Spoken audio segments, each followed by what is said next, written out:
Hi, I'm Ben.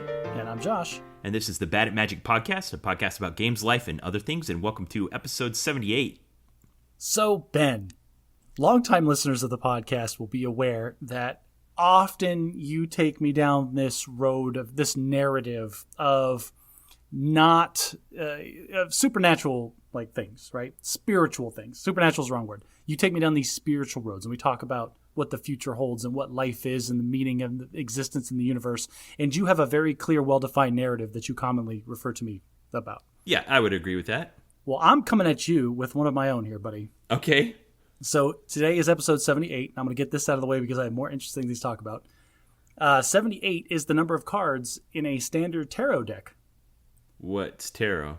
Have you never heard of tarot, Ben? I kind of have. They're just like those cards that have like, I don't know, the void or a witch or something on them, and they're supposed to mean something about your future. So, oh man. So a standard tarot deck has 78 cards that are split into two groups. Okay, the first group is the 22 major arcana cards, and those are what you're referring to. It's like you're using lots of vocabulary. I don't know. What's arcana mean? Well, arcana is just like a generic term for like a group of magic things. Okay, magic things. Yeah. So there's 22 magic things. There's 22 major arcana cards. Okay. This is stuff that they're named and they're not suited. It's like the lovers, strength, justice, stuff like that. Okay. And then there are 56 minor arcana cards, and those are broken into 4 suits. These are ones you've probably heard of. It's like 1 through 10, and then there's the Jack, Queen, King, and something else like a prince, I think maybe. But they're broken up into the 4 suits of wands or rods, pentacles or discs, depending on your deck, and then swords and cups. So you've heard of stuff like, the 3 of cups inverted. Ooh. So here's the thing. A good tarot reading will allow you to shuffle the deck of cards, okay? So you will shuffle the cards because by holding the cards, you are infusing your astral energy into the cards. And anybody that actually does this, any Wiccans, I apologize in advance because I'm not a good tarot reader guy. And then once your energy is in the cards and you've shuffled them, they will bring to the surface the predictions, and like they will show you glimpses of the cosmic scope of things that are happening to you. Okay. Okay. And this is a real thing. Like I have a tarot deck. I get it, but I also know you don't believe this. Well, I did a tarot reading on myself, but then I can't. Okay. I can't do any other readings. I only ever did one, and then I had to put it away because I didn't have the proper crystals to cleanse my previous aura from the cards, so I can get a clean reading on the next time. That sounds facetious. That is 100% true. Okay, like I don't have the proper crystals. Keep going with your straight man routine. So here's what this. I'm gonna deviate from my talking about this for a second. Like the feelings that you're feeling right now. These are the feelings I feel every time you talk to me about the greater existence. Oh, okay. I like that you're doing this deliberately to create this juxtaposition. Anyway, I thought it would be fun to also delve into this, and that's just take a peek into our future, shall we? So I sent you a link. Wait, I didn't get the math of how what you said adds up to 78, and I'm opening the link. There's 22 major arcana cards. There's 56 minor arcana cards. That adds up to 78. And the minor arcana are 4 suits of 14 cards. Okay, got it. All right, so what am I supposed to do with this link? So the link that I sent you is a free online tarot reading. Link in the show notes. I want you to shuffle the deck. You have to click the button to shuffle it, okay? Shuffled. Okay, and then you click the deck of cards. Okay.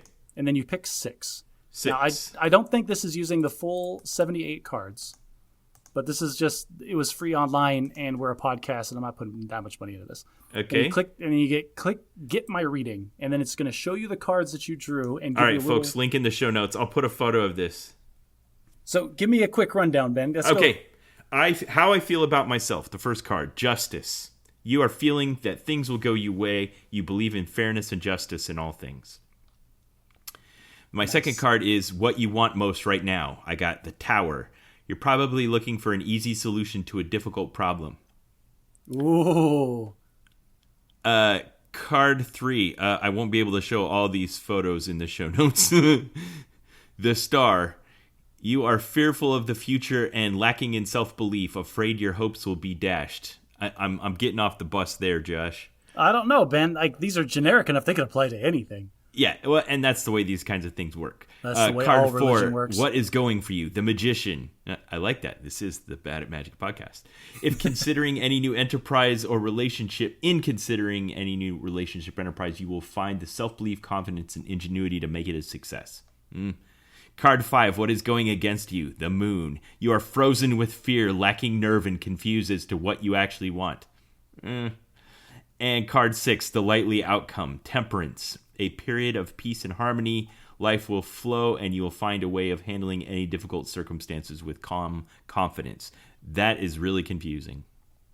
Well, Ben, this gives you a glimpse into the possible state of your astral existence on this mortal plane. Okay, in response to that, I would like to quote the great philosopher Weird Al Yankovic in his song Your Horoscope for Today.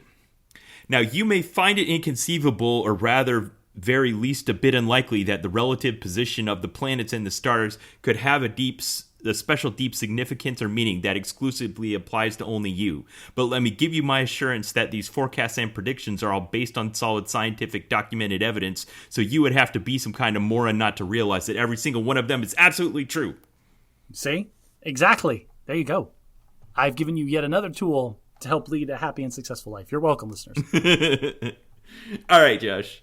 So I want to follow up on something that you brought up last time. Speaking of superstition, you said, and I quote, during episode 77 of the Bad and Magic podcast, people, you were talking about the battery on your car, and you said people charge your phones to 80%, not 100. Yes. Okay, when you said that brought up my alert, but I decided not to say anything about it at the time, so I put a placeholder down, and now we're having the discussion now. So why did you say that? So there is now that you're challenging me, I'm going to kind of sidestep a little bit. I am of the understanding and of the belief that part of the current battery technology that we have is degraded over time if it is completely charged or completely discharged on a regular basis. You want to keep it in that happy medium in between, and that will extend the overall life of the battery. Okay, so that wisdom actually applies to nickel-cadmium batteries, but not to lithium-ion batteries. Oh, okay. Lithium-ion is probably what's in my phone. Right. And nickel-cadmium is probably what's in my car. Right. But even then, and here's the thing, and here's the reason I get suspicious when I hear this kind of thing, is at some point the source of these conventional wisdoms relating to technology are probably true, but because they exist and because people suck at using just good behavior to overcome the weaknesses of technology, eventually it gets engineered into the technology and it becomes outdated. Oh, okay. Well, and you bring that up, and that's a good point, because my car, I have to take extra steps to make it charge to 100%.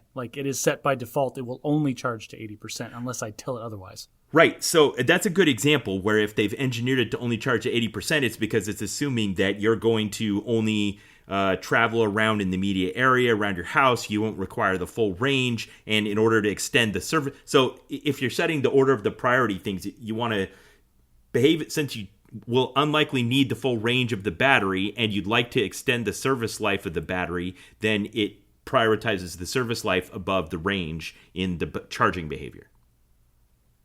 And you can override that, but it defaults to the most likely one, which is you're using this as a commuter car in the local area. And then if you're ever going to use it on a long trip, you can do something to intervene, tell it to charge to the full amount, and extend the range to the maximum possible. That sounds exactly like how I use my car. Right. So I was thinking about other examples of these kinds of things I've come across in the past. Like, for instance, when I was learning to drive, it was in the years predating anti-lock braking systems. And the conventional wisdom is if you ever start to slip, pump your brakes. Yes, because you want to... Yeah. And then as anti-lock braking systems came into prominence and became ubiquitous, that advice is terrible. It defeats the technology that's there to and can outperform a human being. This is true. So, yeah, if you're listening and you start to slide, just slam on your brakes. If you're in a car that was built after, 1980? Right. Yeah. Exactly. That conventional wisdom is very dated. In fact, it's even dangerous. Another one I could think of is the initial guidance that the National Institute of Technology Standards issued for password complexity. Like, oh, you've got to have an uppercase and a lowercase and a number and a symbol. No, that's not true. The best way to have a password is just have it be long. And the simpler, the better, so that you aren't tempted to write it down or reuse the same ones over and over. Well, now, this is technology catching up to what you're talking about, the conventional wisdom. Yes. And when that originally came out, there was this exploit with Windows, because it didn't matter how long you put your password in, it would just take the first 8 characters, and then that was your password. Sure. So, and that was just about the limitations of memory and storage space and how many bits were dedicated to the password hash. Right, exactly. And so that what you're talking about, making your password short but complex, probably worked better in a world where passwords were limited to 8 characters. Sure. But I'm just saying technology in particular has a way of defeating our desire to come up with conventional wisdom. Like I've seen one where people using iOS will switch to the screen where you can see all the open applications and close them all. But they've optimized the operating system so that it, uses memory in an appropriate way, and closing apps that are technically running in the background doesn't improve the performance or battery life of your phone to any measurable degree. Ben, okay, maybe it did 10 years ago, but it doesn't anymore. If you're talking about iOS, this is an operating system where Apple intentionally did an update to almost brick its older phones to make you go buy new ones. So nothing's outside of the realm of possibilities. That was a straw man and dishonest. What they were actually doing is throttling the performance of the device to extend the service life of devices that had aging or even, unsafe batteries. I can't believe that you bought into that propaganda that they spewed, because they were intentionally making those things obsolete. Now you're intentionally using inflammatory words by calling it propaganda. Whatever. It's an example of this same kind of thing. They could put a routine on your car that says, I'm charging it to 80% to charge the service life, and you go, that's propaganda. They're making it so my car won't go as far as it can, so that I'll have to pay them more, or I don't know what. Just explain it in terms of what it does. What it does from your perspective, from the company's perspective, is exactly what you said: extended battery life and tried to preserve the longevity of older devices. From the user's perspective, some people's phones wouldn't turn on anymore because the device determined, my battery is not even good enough to turn back on. And since Apple batteries can't be replaced, their phone was just bricked. And then other people found that it was so slow trying to preserve memory and resources that it was unusable. So there's two sides to this story. I will agree it's probably somewhere in the middle. The company might have had good intentions at heart, but what actually happened is that they force obsolescence to a bunch of phones. Yeah, another one that comes to mind is screensavers. There was a time where screensavers were really important, and then the technology changed, and then it didn't matter at all. Actually, that's funny, because that's coming back, or at least it needs to, because OLED TVs have the burn-in problem again, where if you leave it on a static image for too long, you will get seriously bad ghosting. And so, people, I don't know if they're using screensavers or they're just putting the monitors to sleep after a certain amount of time, but that's a real thing.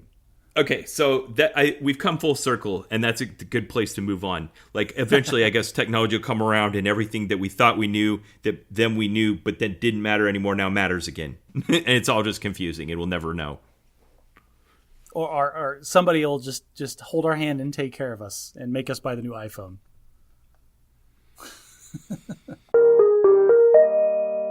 All right, so you had some notes left over from last time. I don't know if these kind of fell into the lost archive of 77, or if there's anything new you wanted to talk about here. Well, you know what? I talked about the vacation and the high points that I wanted to hit in episode 77 and a half or 77.1, whatever we're calling. Listen, listeners, we apologize for 77. It is what it is. Let's all just move on.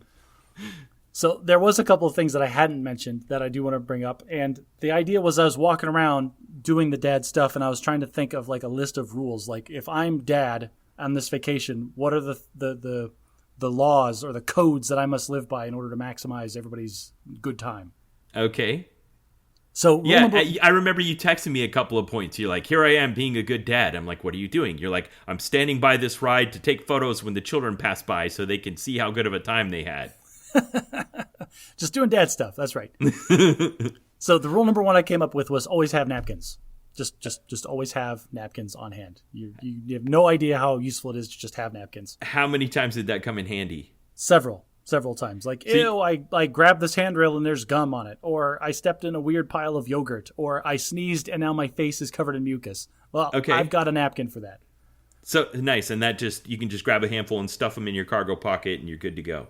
Yes, I must have looked like a weirdo because I'd go up to like the snacks things and be like, oh, can I get 2 popsicles, please? And then I take like half of the napkins out of the dispenser and just shove it in my cargo pocket. Okay, that's a good one. I won't disagree with that at all. Always have napkins. What else? The second rule, dad on vacation, you are not allowed to be tired. That is not your place.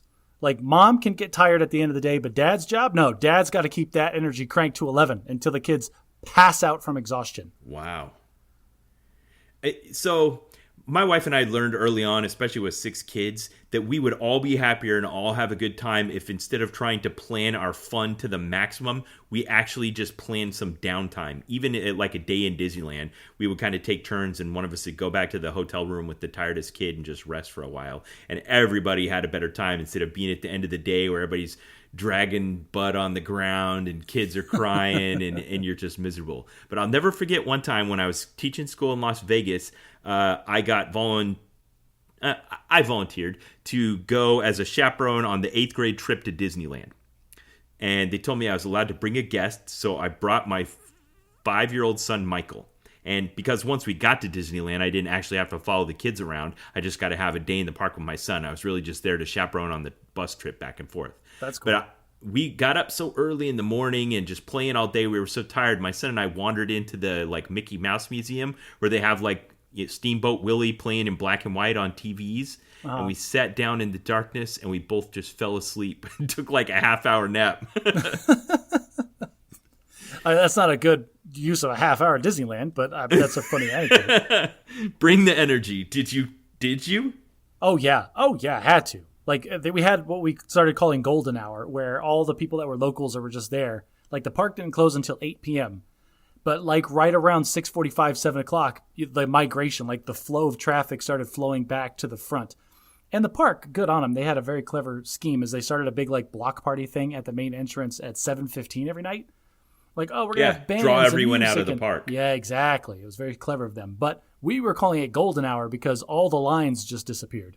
Like, you want to ride some rides? This is the time we're going to ride some rides. And so people be flowing out of the park, and my son's like, oh, we got to go on the Dragon roller coaster. I'm like, you're right, we do. It's on the other side. Let's go. And then you just cinch up the straps on your backpack, and you run the whole way there. Did you have a map, and you had, like, written out pre-instructions of the order you were going to do things and stuff?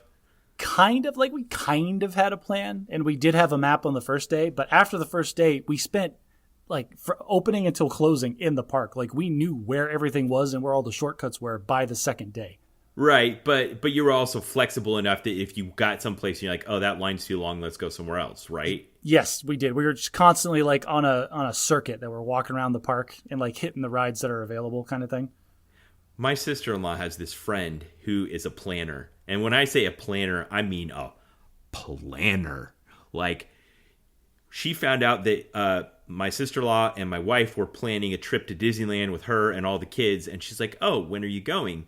And I think she told her it was like 8 months away, and she's like, ooh, you better start playing now. Gosh, can you put it off a year? Like, what kind of planning are you doing that 8 months isn't enough time? That's really funny. All right, so the last rule that I have for the vacation, and it's not on my notes, but I have it, and that is, it's not about you. It's not about me, Ben. It's not about me. I'm there to facilitate. You're there to take photos while they enjoy the ride. I remember the last night that we were there. This is the last time we were going to be in the park, and it was coming up to golden hour, and my son's like, I want to ride the one big like adult roller coaster that they have. I'm like, okay, let's do it. And we go jump in the line. When I got there, the line is still like 45 minutes long. And like it took me 10 seconds to realize we are going to stand in this line for the entire time that we could ride like 10 other rides.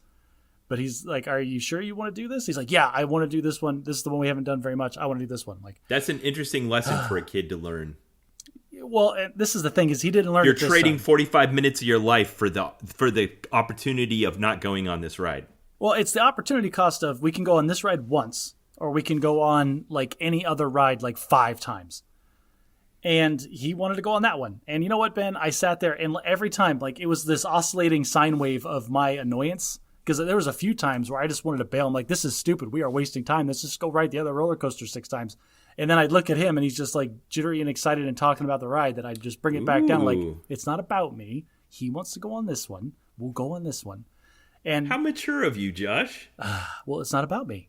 Right. And then we got off the ride and all he could talk about for the next like hour was just how much fun he had on that ride, and it was so awesome. And like we did it once every day we were here, and blah, just all the things just to reinforce. Yeah, that might have been a waste, but it was a good decision. That's great. That's interesting because I've had that experience both ways with my kids. Where one time we'll do that and they'll be disappointed and wish they hadn't wasted all the time, or it was great and it was worth it every minute, and you never know which one it's going to be.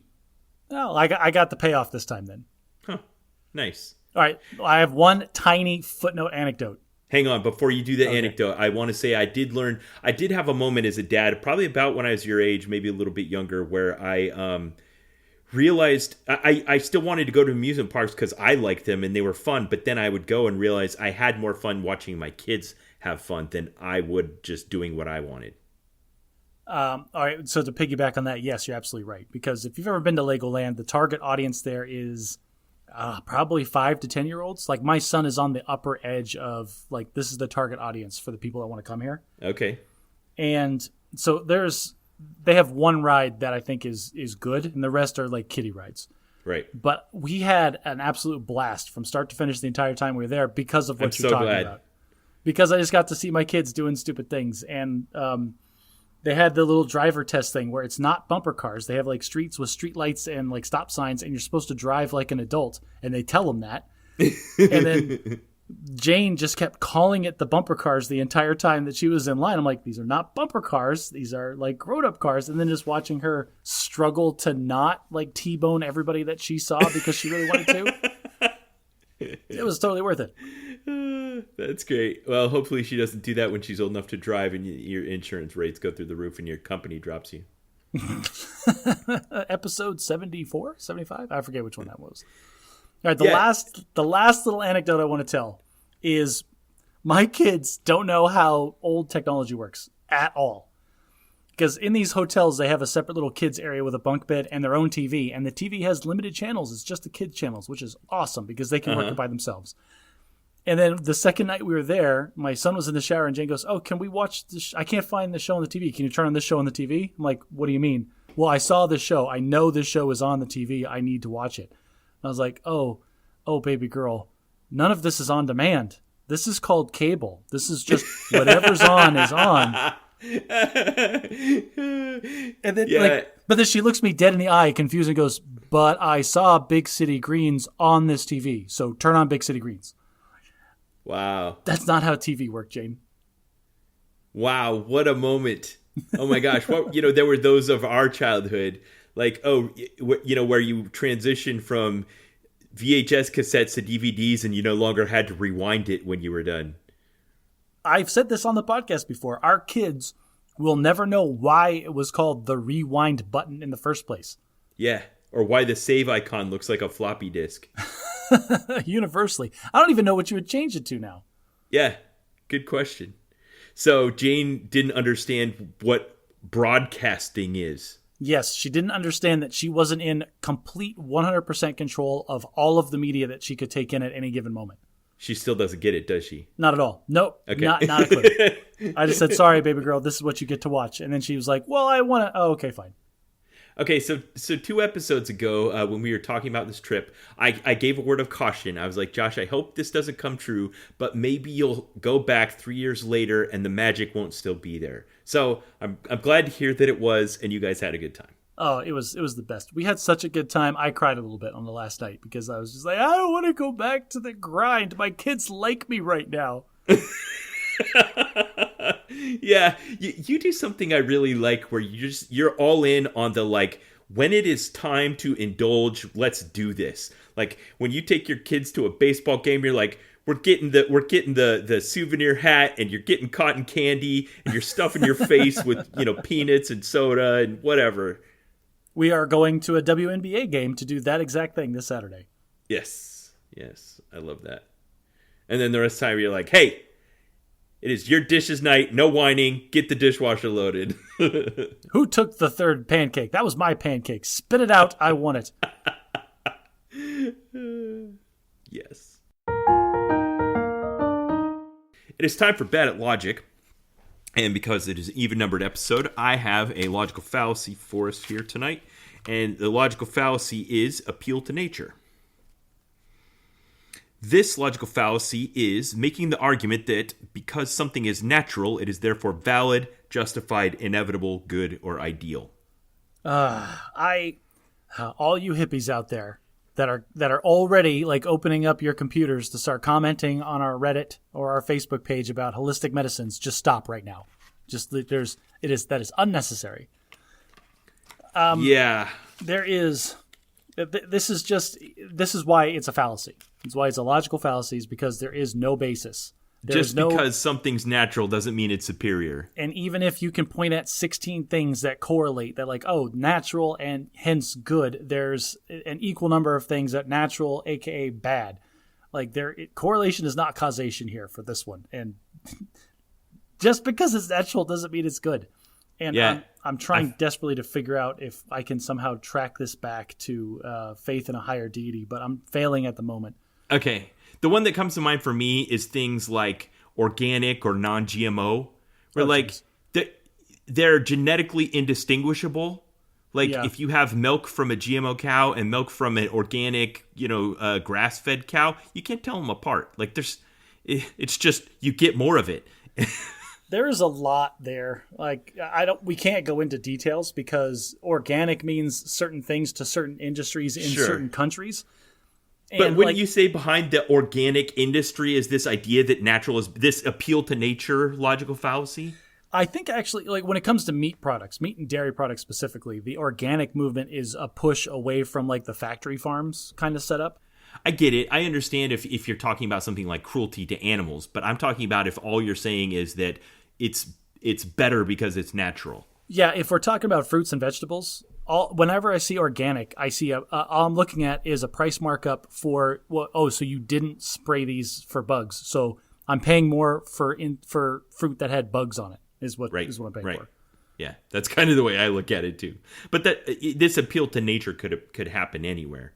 This thing, this idea, this practice is better because it's natural, and natural is better, no questions asked. Yeah, we might be a little bit biased against specifically the organic and this specifically because we were in the military.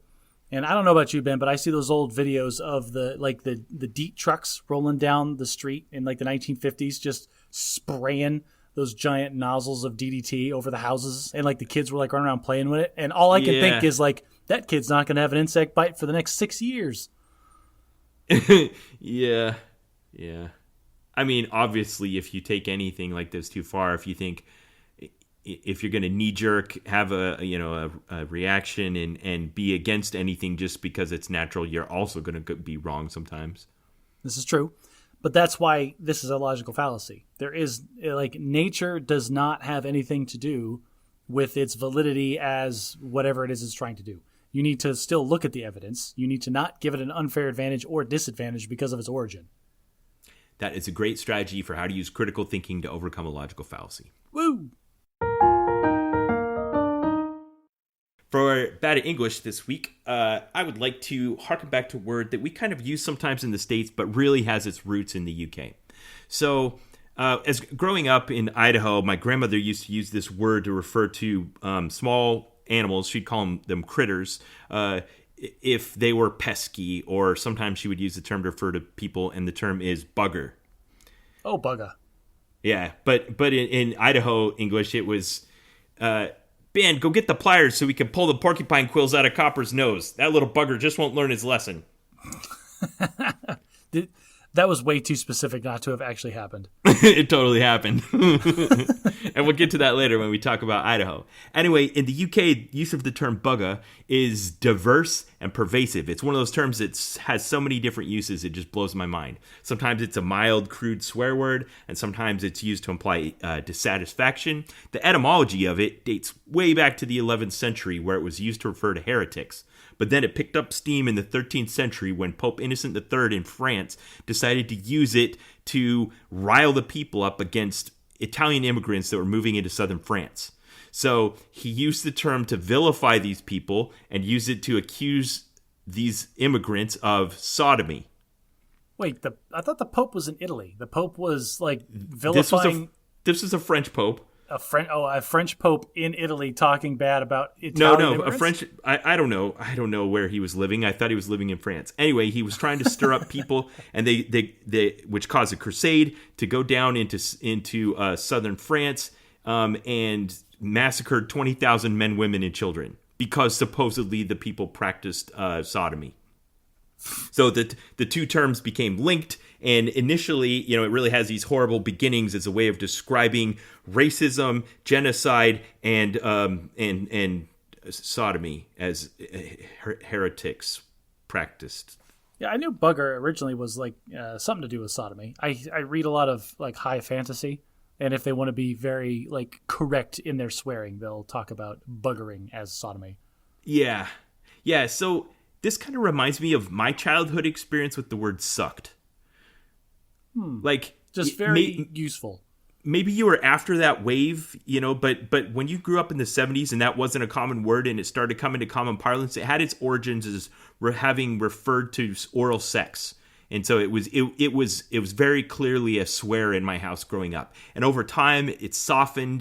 People don't generally call up images of oral sex when they use the word suck. It just means mild displeasure, undesirable kind of thing, and it's become common usage. I most certainly used sucks quite a bit long before I had any inkling of what oral sex was. So yeah, I think you're right. Yeah. So the British usually use it to denote sodomy, but in kind of like a non-specific, humorous way. But in a very British dry humor, sodomy's fine for you kind of way. Yeah, and sometimes it's just like a mild swear, like Will Scarlet in Robin Hood, Prince of Thieves. Bugger me, he cleared it. Right there, that tells me that the actual word that's the closest to this word in English language is probably the F word.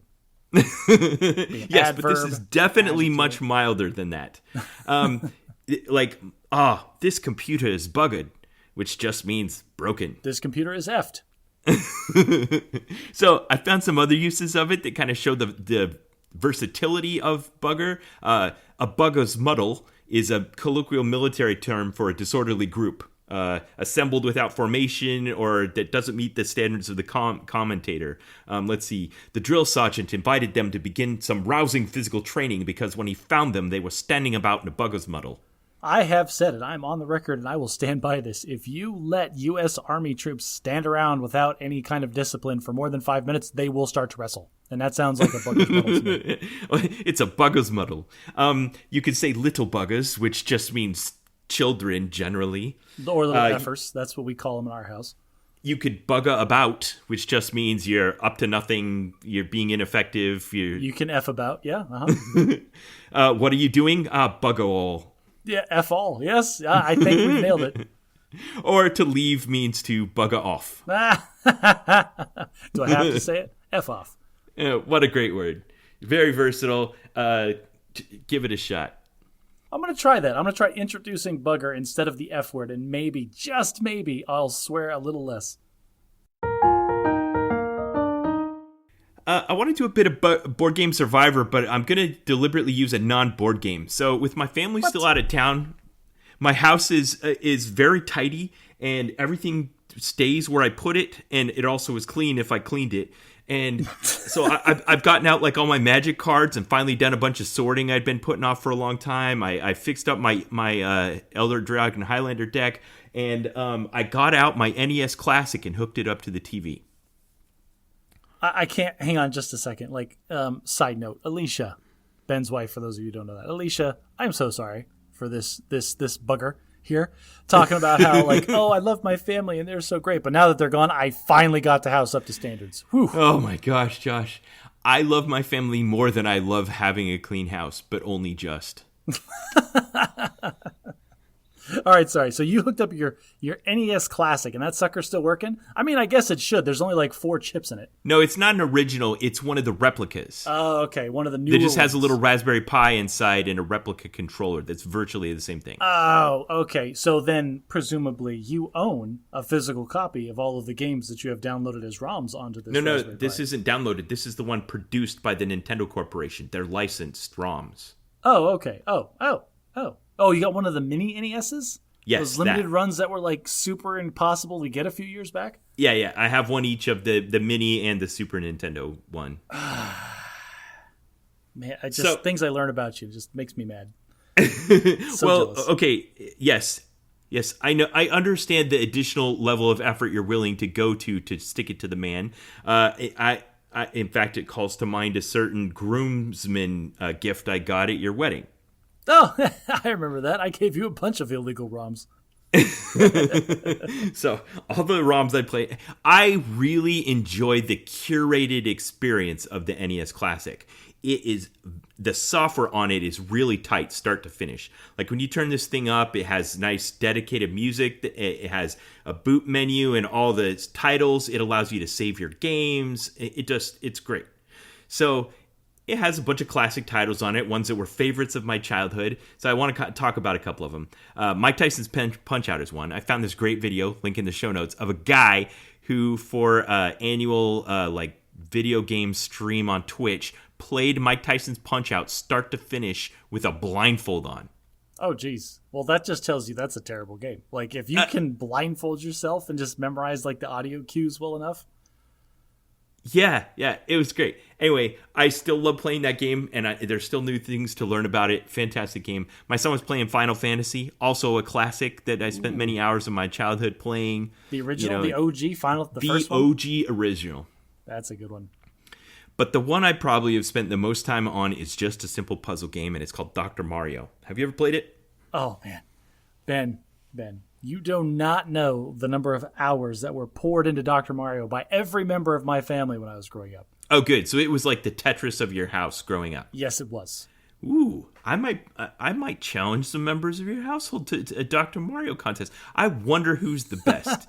Well, now, be fair, it's been a very long time. We don't have, like... So I was a bit rusty when I got it out, but it is such a classic puzzle game. It's just the perfect amount of interactivity and chain reactions and fun gameplay and interesting mechanics. It's just a primo puzzle game. And it came at the time when like somebody was just like, this is a great puzzle game. Oh, and Mario's popular, so we'll slap Mario on it and people will buy it. And it worked, but it was also a great puzzle game. There's no way I've played Dr. Mario in the last 20 years, and I am listening to the 8-bit music in my head as we're talking. Yeah, that's the one. It also classic music. So I was playing it this week, and there's one thing I'd never done in that game, and that is on single player. You can put the viruses all the way up to level 20, and you can put the speed up to high. And I'd never finished it on high level 20. Yeah, so I was determined. The jar is 3/4 full of viruses. More like 7/8. Oh, jeez. So and there is zero room for error. You misdrop one piece and you're done. So I decided this week I was going to do it. So I practiced until I got good again, and I was going after it, and I got I must have restarted 200 times, and finally I got the perfect board and the perfect sequence of pieces and didn't make any mistakes, and I finally got it down, and I realized I'd never done that before in my whole life. And there's an ending. There's a secret ending to Dr. Mario. Have you ever seen it? I have never seen the secret ending to Dr. Mario, no. All right, if you finish it on low speed, it just shows you like this horizon. If you finish it on medium speed, it shows you this little tree with 3 viruses on top of it watching the sunset. But if you finish it on high speed, level 20, it shows the 3 viruses on top of the tree, and then it becomes night, and then an alien spaceship comes and abducts the viruses. That's the last thing the aliens would want from our planet.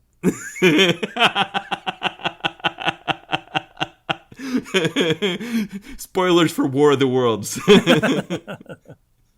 Can I say for just a second, like, you spent all week on this? Like, how many hours? How many hours did you perfect your Dr. Mario form? Probably took me about 3 or 4 hours to get from kind of rusty to back where I was able to do that. And I got lucky. Like if I went up there, it would probably take me another 50 tries to do it again. I am so jealous of your life. Like, can I get there? Is this what's waiting for me when the kids leave the house? It's coming. Oh, I spend so much time every day just adulting that I have no time to sit and just like reminisce and then get good at vintage video games. But the engineers at Nintendo that decided which titles to put on this NES Classic picked a really good set. Like, this thing is timeless. I can get this thing out another 50 years from now and still just really enjoy playing Excite Bike and Ghosts and Goblins and Metroid and Final Fantasy and Dr. Mario. And I'm guessing the original Zelda, OG Zelda? Yes. Mario's 1, 2, and 3. Yes. And I played my favorite Nintendo game of all time this week also, which is Super Mario Brothers 2. Castlevania? Yep. Mega Man 3. Yeah, 2 or 3. I can't remember which. The one with Drill Man. No. Probably must have been 2 then. All right, well that's a good list. You hit a lot of the high points there. Yeah, it's a classic, to be sure. That's on the keep list. That's enough for Board Game Survivor. Well, hang on. Before we get off, I love telling people this because I'm a computer scientist and I'm a nerd. Like, the entirety of the original Super Mario Brothers video game, like the OG, the original, that entire game is something like less than 10 kilobytes or some nonsense. What? Yeah.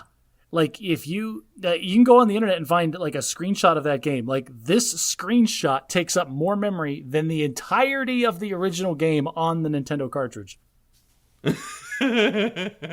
Yeah, I mean, but okay, so we talk a lot on this podcast about how restrictions breed creativity. And when you had the restrictions of the maximum capacity of a ROM cartridge and you wanted to create a grand adventure, you got really creative in how to just create, a system where it would reproduce the blocks and things so that it felt like a grand adventure, but it didn't use a lot of memory. Have you noticed that the texture for the clouds in the original Super Mario's is the same as the texture for the bushes? They just changed the color and moved them down. Nice.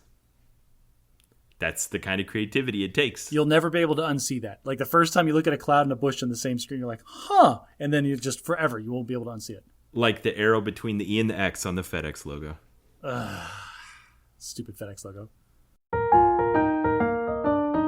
It's time for our feature here on the Bad at Magic podcast. And we've been kind of teasing that we are going to talk about place. Now, I just took a creative writing course not too long ago, and there was an entire chapter of my course that was focused on place, as in why in the story of our lives and the people that we interact with and the things that we do, place becomes such an important element in all of that. And I don't know that we spent a lot of time talking about place on this podcast, so we're going to talk about the places that we've lived throughout our lives. So I think we can, I know it's a bit off balance as far as like I've moved more times in like any 4-year period of my life than you have like the whole rest of your life put together. Wow, he says that, listeners. And let me give you a little peek in behind the curtain here. Ben has at least 40 or 50 places listed on this list. And I asked him, I'm like, hey man, I don't have that many. And he goes, oh, well, I'm sure you're close. How many do you have? I had 4. And he goes, oh, we'll just include all of your TDYs and all of your deployments. Oh, okay. We're up to 9. So, and then you suggested, and I think rightly, that I could do a top 10 and we could do yours, and then there would be roughly 1 for 1. I think that's a great idea. I could kind of restrict it to that. But I don't want this to just be a boring travelogue. So we're gonna rate the places we've lived. We'll tell some interesting stories and try to make place an important element of episode 78 of the Bad and Magic podcast.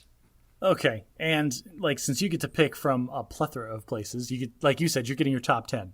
I just have to say all of the places that I've been and try to make it as interesting as what you're going to pull. Ben Rich, the man who finds adventure in every like niche of the world where he goes, I'm going to have to compete with that. But you know what, Ben? I'm up to the task.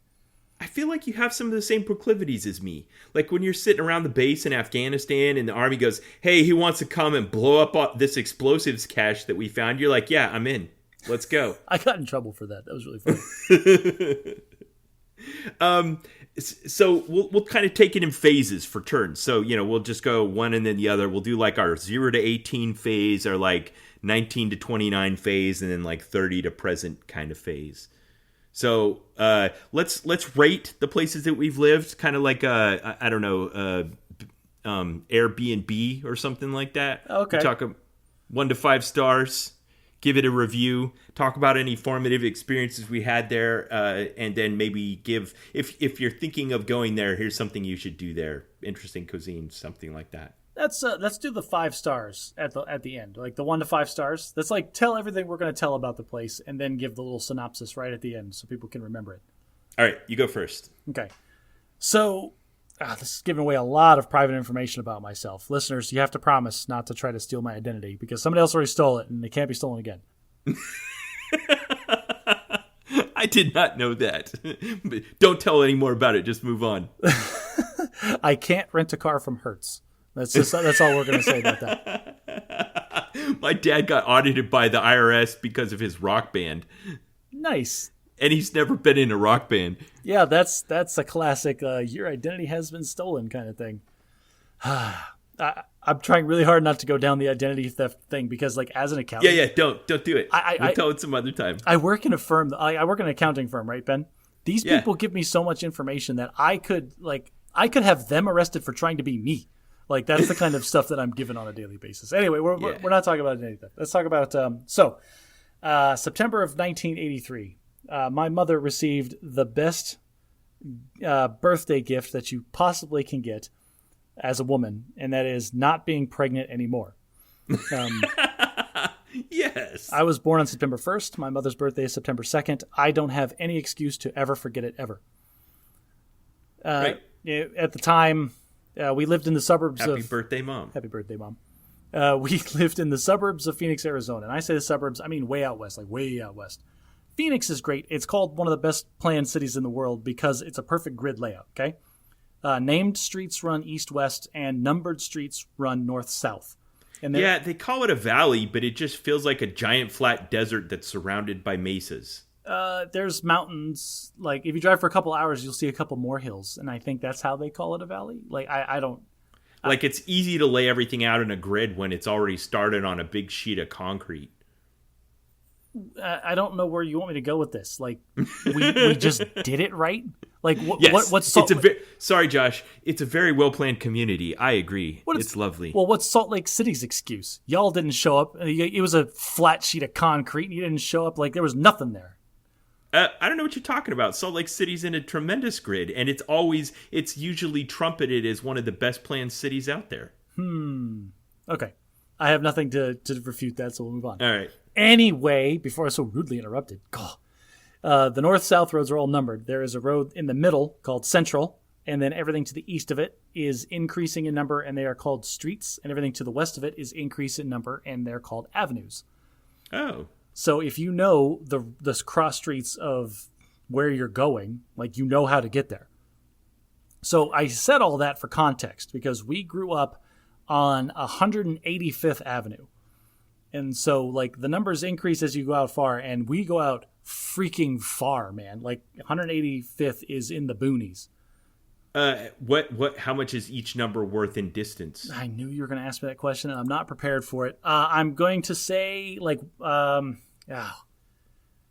so half a mile is something like 4 or 5 streets. Okay. So what would that be? Let's just say a street is a quarter mile then. Or no, a street would be an eighth of a mile. Right. Man, I don't know. Do you remember that house? Have you seen it? Is it still there? I remember all the houses that I've lived in because there's not that many. And I've driven past it probably 2 or 3 years ago. I think we drove past and like, oh, look, that's where I grew up and it's still there. Yay.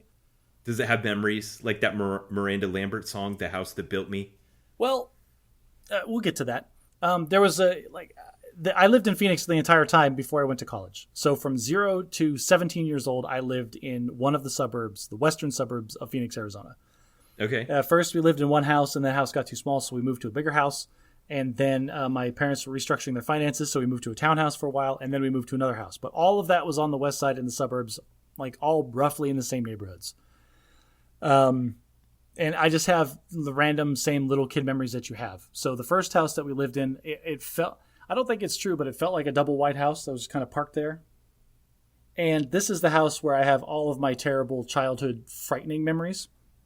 like, this is the house when I was 6 years old, and I asked if I could stay up and watch a movie with them. My dad said, sure. And we watched Tremors for the first time. And, like, when I say I lived in the boonies. Okay, so the geography of Tremors is probably very similar to what it looked like outside your house. This is what I was just going to describe, is because this is not a suburb like the standard, like, California, they're all made of ticky-tacky kind of suburb. Like, our house was on a 2-acre plot. And so we had a house, and then we had, like, an enormous pasture, and there was this, like, just tons of open space around all the other houses. And not all of the houses were there. Like, the entire suburb wasn't filled in when I lived there. Like, notoriously, the lot next to us was vacant the entire time we lived in that house. I know that because my dad would frequently go over there with a tractor and make obstacle courses for birthday parties.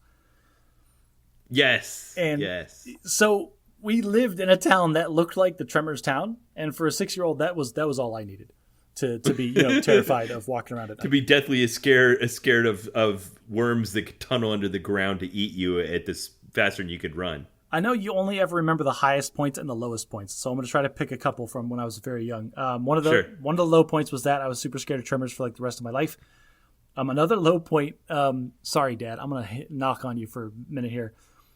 Randomly, one time I was being rambunctious or something. It was after dark, and he's like, "You've got too much energy. Go in the backyard and play." What do you mean? Like, it's dark outside. Yeah, go out there and burn off some energy. But it's dark. I don't care. Will you come with me? No. And so I was sent in the backyard to play in our playground by myself as a small child at night in the desert. Ben, I don't know if you've ever seen an alien abduction movie. That's the setting. That's where they take place, yeah. And so, like, all I did the entire time was stand there, like, hugging myself, staring at the sky. Like, there's nothing moving up there, right? Could you hear coyotes howling? No, I could hear, like, things flying around in the sky because we also lived right next to Luke Air Force Base, and they're always doing training. And so I'm seeing, like, planes and crap whizzing around. Man, in the that's air. no joke. The desert at night, that's when the rattlesnakes come out and the scorpions are all over the place. What's funny is I didn't see any scorpions as a kid. I've seen more scorpions in the house that I live in now. Actually, I've been stung by more scorpions in the house that I live in now than I have seen scorpions when I was less than the age of 17. That's weird. It just speaks to how awesome it is to live in Arizona. And we moved to another house that we built, like, from the ground up. And I remember that entire process going with, like, I was just old enough that my dad would take me over to, like, build the new house with, like, the cinder block bricks. And, like, it is amazing how much that man knows about how to build stuff, because I didn't know any of it. I mean, they did all the plumbing, the insulation, the structure, the interior walls, exterior walls, the whole thing. I'm with you. My dad has forgotten more about construction than I will ever know. But I learned so much from that. Like, I learned how to use a surveyor's level. I learned how to use a speed square. I learned how to properly, frame an interior wall. I learned how to hang things properly. Like, there's a lot of residual knowledge that I know that makes me a better homeowner, having, like, just been on the fringes of that process as a kid. That's good. Good parenting by your dad. That was that house that we lived in that they built. I was old enough that I had a bike and I could roam around. Okay. And so some of the formative experience I had was trying to see how far I could get away from the house, or trying to find adventure in this, like, very podunk boonies little town. So what are the characteristics of that kind of house? Like, you said stone or cinder block walls. Is it because of their heat characteristics? I have no idea. No idea why we chose those. In Arizona in general, you're going to see block or stucco houses. And I think that's due to construction costs and good insulation qualities. Yeah. Also, something that you will never see in Arizona is basements. So typically, a lot of places back east or up north all have basements. And the reason for that, I actually looked this up because I was wondering why, is part of construction is you have to dig down below where groundwater freezes in order to, like, lay the foundations. And that's deep enough in those places that you just might as well build a basement. You're already this deep. In Arizona, water doesn't freeze at all ever. And so you just lay a slab of concrete on whatever dirt's handy. You pack it first, do some civil engineering, but there's no need for a basement. Wow. I did not know that. Yeah, you see? There you go. You learn stuff. Smarter every day. But we lived in, the town we lived in was dirt roads. So I remember my dad incessantly complaining about people that would drive more than 6 miles an hour because it makes this giant dust tornado on the street that then blows at the house. Yeah, and then everything's always just covered in dust. Everything's always just dirty. One Your benefit, cars though. are dirty. Your house Oh, is dirty. yeah. But we didn't have an HOA, and so my dad put in this enormous concrete driveway that was big enough that he put a basketball hoop on both sides of it, and we could play full court basketball as kids. Wow. Yeah, that was pretty cool. It wasn't regulation size, but it was still pretty cool to have full court basketball. So how come you never became a basketball player? Ben, I have the reflexes of a dead farm animal. Like I'm just, I don't have an athletic bone in my Get well body. soon. I played sports in high school because I tried really hard, and all the sports I played were very slow, lumbery, non-fast switch muscle sports. Okay. So you had a basketball court in your front yard. You had the all the wide world in your backyard, and you just had this Arizona desert childhood. Yeah, and in the summertime we would dig trenches in the empty lot across the street, and we made full up World War I trenches and throw dirt clods at each other. Did you have access to four-wheelers or motorcycles? We did. My dad had those, but we were too young to use them on our own on a regular basis. Yeah. So that was something that we do for fun occasionally, not something that we would just go off and do. I was a little too young for that. If I'd gotten into high school and we still lived out there with the four-wheelers, I definitely would have taken it all the time. I will never forget the summer where looking for adventure, roaming around on our bikes, we went off in the desert just a little bit and found this wash, and there was a culvert going under the street. And for some reason, this culvert was full of really old vintage porn magazines that had been there for forever. Yeah. They were all muddy and worn and stuff, but that was little Josh's first exposure to sexuality. I had a very similar experience, probably around the same age, in the woods in Oklahoma. Who are these magical pornography fairies that just litter the world, these secret stashes of porn for kids to find? Well, the internet filled that role, so that that kind of thing doesn't really exist anymore. But back when we were young and that you couldn't get pornography that way, that was how we stumbled across it. This is another thing our kids are never going to appreciate. The amount of effort and just tribulation that you had to go through to see naked women. Just it's just at their fingertips, and it's ridiculous. Yeah. So, man, the culverts I were at, most of the places I lived were dangerous. Usually they were filled with flowing water, and we were forbidden on no uncertain terms to never go near them, and told horrific stories of the time one kid did and got sucked into the middle and never came out the other end. Yeah, I mean, and that was. Yeah, I would never go anywhere near a culvert that had water in it. I see that on TikTok and YouTube, and it freaks me out. But spoilers, Ben. But if there's no water, sometimes there's porn inside. We have rivers. They are named rivers with bridges over them that I have never seen water in. Wow. Rivers in air quotes. Well, there was the Agua Fria River, which is the river that my high school was named after when I went there. And it was enormous. It has a half-mile bridge that goes over it. It's bone dry. During wrestling practice, we would run in the river. It was misnomer. All right, so if we came back and you and I went to the neighborhood where you used to live, what could we do there today that would be interesting to do? The most interesting thing that we did when I was a kid there was we would ride our bikes for about 30 minutes, and we would get to the local post office. And what? And they had a vending machine there. That was the coolest thing that we had to do. Wow. We got into a lot of trouble, man. We did stupid kid things trying to alleviate boredom.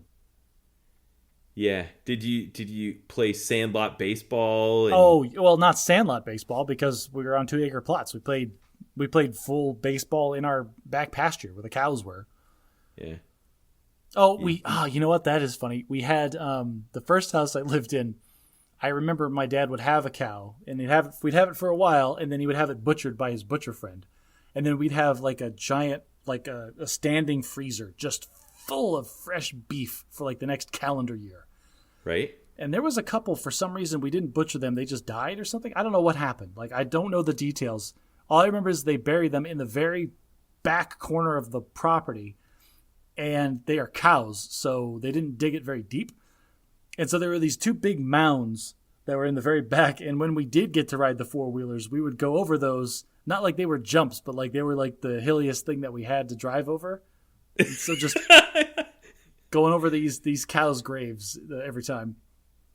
Okay, I was imagining you were going to talk about like busting through or something like that, but I like the idea that your terrain in your backyard was like dead cow graves. We did have a bull at one point in the second house, and he did break out a couple of times. And whatever they say about bulls hate the color red, like you see in cartoons, it's true. Because we had a red heavyweight punching bag hanging in our backyard, and that bull lost its mind and just destroyed the thing. Really? Yeah, it was weird. Yeah, those are dangerous creatures. We figured that out. All right, so give it a rating. Oh, the outer suburbs of Phoenix, Arizona. I'm going to say like 3 out of 5. Like there's not a whole lot to do, but it is a good environment to like raise kids. There's a lot of open space, a lot of running around. There's nothing to eat. There's nothing to do, but it was a good place to be. Huh. Okay. So, I'm 6 years older than you, so I have there were a few more years before, but in the same phase of my life, our times were pretty similar. I was born in Provo, Utah, when my mom was finishing her bachelor's degree at Brigham Young University, but of course I don't remember that. And then my parents moved to Idaho. Even though I only lived in Idaho for 8 years of my life, that's the longest I've lived in any state back then or since. So, if someone ever asks me where I'm from and I don't want to try to give the long answer, I say Idaho. So let me talk for a minute about Idaho. Okay. My parents were both born in Idaho, about 20 miles apart from each other, but they didn't know each other until someone introduced them, and they went on a blind date to senior prom at my dad's high school. Oh. Was it the Enchantment Under the Sea dance? Yes, it very much was. I wrote a piece. That's the way I told the story. They dated exclusively after that. My dad served a mission for the church in Belgium and returned, and they got married, and the rest is history. Well, because they're from that part of the world, after my mom graduated from college, they moved back there. They moved into relatives' house. They went to a couple of different colleges in Idaho and eventually settled down in Idaho Falls, which is in southeastern Idaho. Most of southern Idaho is dominated by the Snake River Valley.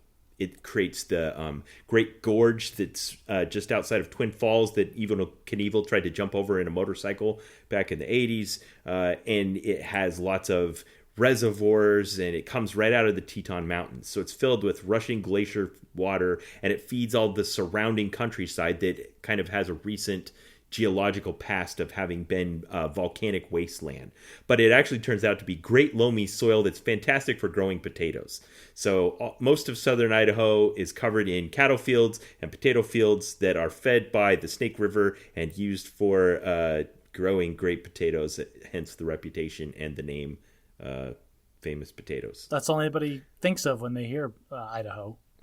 Well, there's two things, actually. There is Idaho potatoes, and there is I'm not the hoe, you the hoe. My mom used to make that joke. So they both grew up on farms not too far from each other on the Snake River, kind of on opposite sides of it, but on the same side, but right near the American Falls Reservoir. And my dad's family had kind of gotten out of the farming business. My grandmother became a nurse, and my grandfather became a U.S. Postal Service worker. And by the time I was old enough to remember, they were both doing that, and they were leasing out the land. So they still lived on a farm, and we'd go to their house and have farm adventures, but they weren't farming. My mom's parents, however, were still very much cattle farming until they were almost too old to do so. So they grew grain, they grew sugar beets, they grew hay, and they raised beef cattle. So probably the best experience from that time period was one summer after we'd moved away. My mom sent me back to work for my grandfather on the farm all summer. And this was like turn your wimpy 11-year-old into a man kind of like a moment no-nonsense man. It's like, yes. Boy, reach up in that cow and pull out that calf. Do it. Yes, that kind of thing. Just to tell a few anecdotes about that time period of my life. So I moved to my mom just sent me home. I don't remember. I hitchhiked with my aunt or something, and I ended up on my grandfather's farm. And every day you had to get up at the crack of dawn and do the chores. And for him, for a good portion of his farm, he didn't have any kind of automated irrigation. And this is well past the east-west line in the United States, where if you aren't irrigating your land, everything dies. but the soil's rich enough that if you do irrigate, it's fine. So he had a portion of his land that didn't have any kind of automated irrigation, but was very productive farmland. So that meant that you had to change the irrigation twice daily by hand. Ooh, okay. So the way that worked is there would be a feeder line that ran parallel to the field for the entire length of the field. And then you had parasite lines that tapped into the feeder line and reached out across the field. Well, there wasn't enough pipe or water pressure to feed all of them at once. So every fourth connection to the feeder line, you would connect a parasite line, and then it would go out about 20 segments out into the field at a T angle, at a 90-degree angle. Okay. So my job was to go all the way down to the end of the line, turn off the water pressure, go all the way down to the end of the line, and disconnect the line.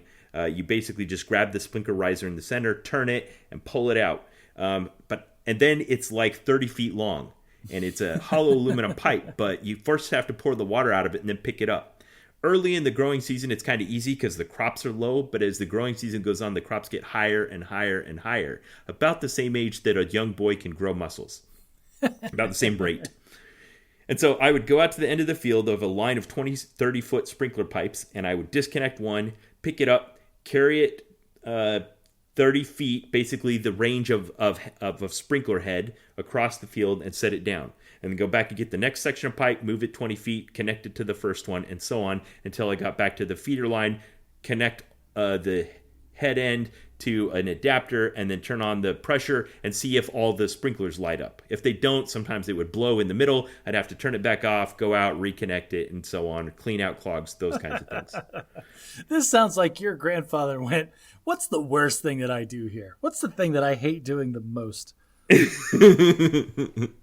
But I went from like this puny, weak boy that had kind of been living in the house doing nothing to like a farming man. Like I was pitching bales of hay and moving sprinkler pipe and herding cattle and all kinds of stuff. So when I went home at the end of the summer, I think my grandpa wrote me a check for $200, which is you could buy a house for $200 in Snake Valley at that time. I know it felt like infinity to me back then. But I had a couple of city slickers moments. My uncle, who also worked the farm with my grandfather, was a Purple Heart Vietnam veteran. And he picked up a lot of habits in the Marine Corps. I remember every time you were with him, he always had the smell of the Skoal wintergreen tobacco he used to carry in his pouch. So whenever he was driving, he'd pull it out of his pocket, pop it open, stick his tongue in, and stuff some tobacco in his cheek. And I can, if I ever smell that smell, it always makes me think of that time. He cursed like a sailor, but he loved us and worked us hard. So on the farm in Idaho, there's lots of driving that has to be done, and there's more driving than there are people. So when I was 8 years old, I was driving tractors and trucks around the farm. Sounds about right. Sure. When I was 11, my cousin was 8, and he had more experience than me. So I would sit in the passenger seat and navigate, and my 8-year-old cousin would drive the dump truck. And my grandfather just converted his farm from square bales that you can toss by hand to round bales that you have to move by machine. But he didn't have all the proper machinery for it, so he'd welded a spike to the front of his bucket on his tractor, and then he had this flatbed dump truck. So my cousin and I would drive the flatbed dump truck out on the field. My uncle would drive up in the tractor, spear one of the bales, and put it on the back of the dump truck. Sounds perfectly safe. I don't see any problems with this. Well, the spear that he used wasn't strong enough, and it would start to bend as he was lifting up the bales, and over time it would get so bent that then he wouldn't be able to pick up the next bale. So he would drive the tractor up, place the bale on the back of the dump truck, and then lift up the tractor until it bent the spear back into place. At one time, he'd placed the spear on the back of the truck and not quite far enough onto the bed, and as the tractor started to lift up, the spear slipped off the back of the truck and sliced the rear tire of the dump truck. Oh, geez. Just like sliced right through it. And he came up yelling at us, saying a lot of swear words and stuff, and be like, "What'd you move the truck for?" And we just kind of looked at each other like, all right, I guess we're going down for this one. My cousin and I used to drive around in the pickup with a .22 rifle and shoot like rabbits and doves and stuff all over the farm. Like I was living the Idaho farm life. I was driving around in a truck with a gun shooting things when I was 11. I mean, you can't argue with that. That's how you raise a boy right there. But Southern Idaho was a great place to live. there was adventures to be had. There was, we always went boating and caving and hiking and camping and great things. If anyone ever wants to go there, I'd recommend it. There's so many cool things to see and do there. Anyone I talk that goes back just have adventures. I go there at least once a year, and I always have an adventure. 5 stars, Southern Idaho. Very nice. Well done, sir. So at the end of that summer, when you went back to school, did you accidentally crush your pencil into sawdust the first day? I think I went from just unreasonably scrawny to normal. Oh, you didn't go from normal to brutishly strong. You just caught back up to your peers. I just caught up to normal, yeah. Well, I mean, that is Southern Idaho. So normal for there was probably pretty brawny. Yeah. All right, Ben. Well, longtime listeners of the show might know that in 2001, I graduated from high school and I was accepted into the United States Air Force Academy. Yeah, so that requires a congressional appointment. Who signed your letter? Senator John McCain signed. Wow, was the one that war hero. Yes, he's only allowed to have 5 people at any given academy at any given time, and I was one of his. Okay, well, that's an exclusive honor. It was, and I appreciated it at the time. I never met the man. He had a whole board of people that did the interview and all that. So I never met him, but it was still, I recognized that that was a prestigious thing. Yeah. So I worked really hard. I remember I was primed for this. I was a junior in high school, and my parents were asking me where do you want to go to school? I'm I don't know. All my friends are going to go to U of A. At the time, if you were one of the smart kids in Arizona, you went to U of A because any of the 3 state universities would give you a full ride scholarship, and U of A is where all the smart kids went. Wait. And if you're a dumb kid, you went to Arizona State? Yep, that's exactly right. And if you were yes, and if you were a free spirit hippie type person, you went to NAU, which is Northern Arizona University in Flagstaff. So I was just planning on doing that until one weekend. I don't know if my dad planned this or it was just serendipity. We were watching the Discovery Channel. It came up with a special about the military academies, which at the time I had known nothing about. And it just grabbed me, everything that I wanted, because I was the kid that was straight A's and beyond. I was a nerd's nerd, and I just followed all the rules, and I didn't understand why other people didn't follow the rules. And so when they showed me an academic experience where it's all rules all the time, oh man, I was in. I am in. Just give me all of the rules and make everybody follow all of the rules. It sounds great. Conformity. Yes, this is how we will triumph. Wait, just in episode 77, you're talking how the word conformity makes you cringe. Yeah. Guess why, Ben? I'll give you 2 guesses. You're only going to need one. You got enough conformity to last you the rest of your life. Man, I got conformity coming out my eyeballs. Yeah, I'm done with that. Dang it, where was I? Oh, okay. So anyway, then I go through this whole process and the application, you have to do a physical exam proctored by one of your teachers. It's no joke. You have to do real work to go. It's not like other colleges where you send them a letter or fill out a Scantron form and cross your fingers.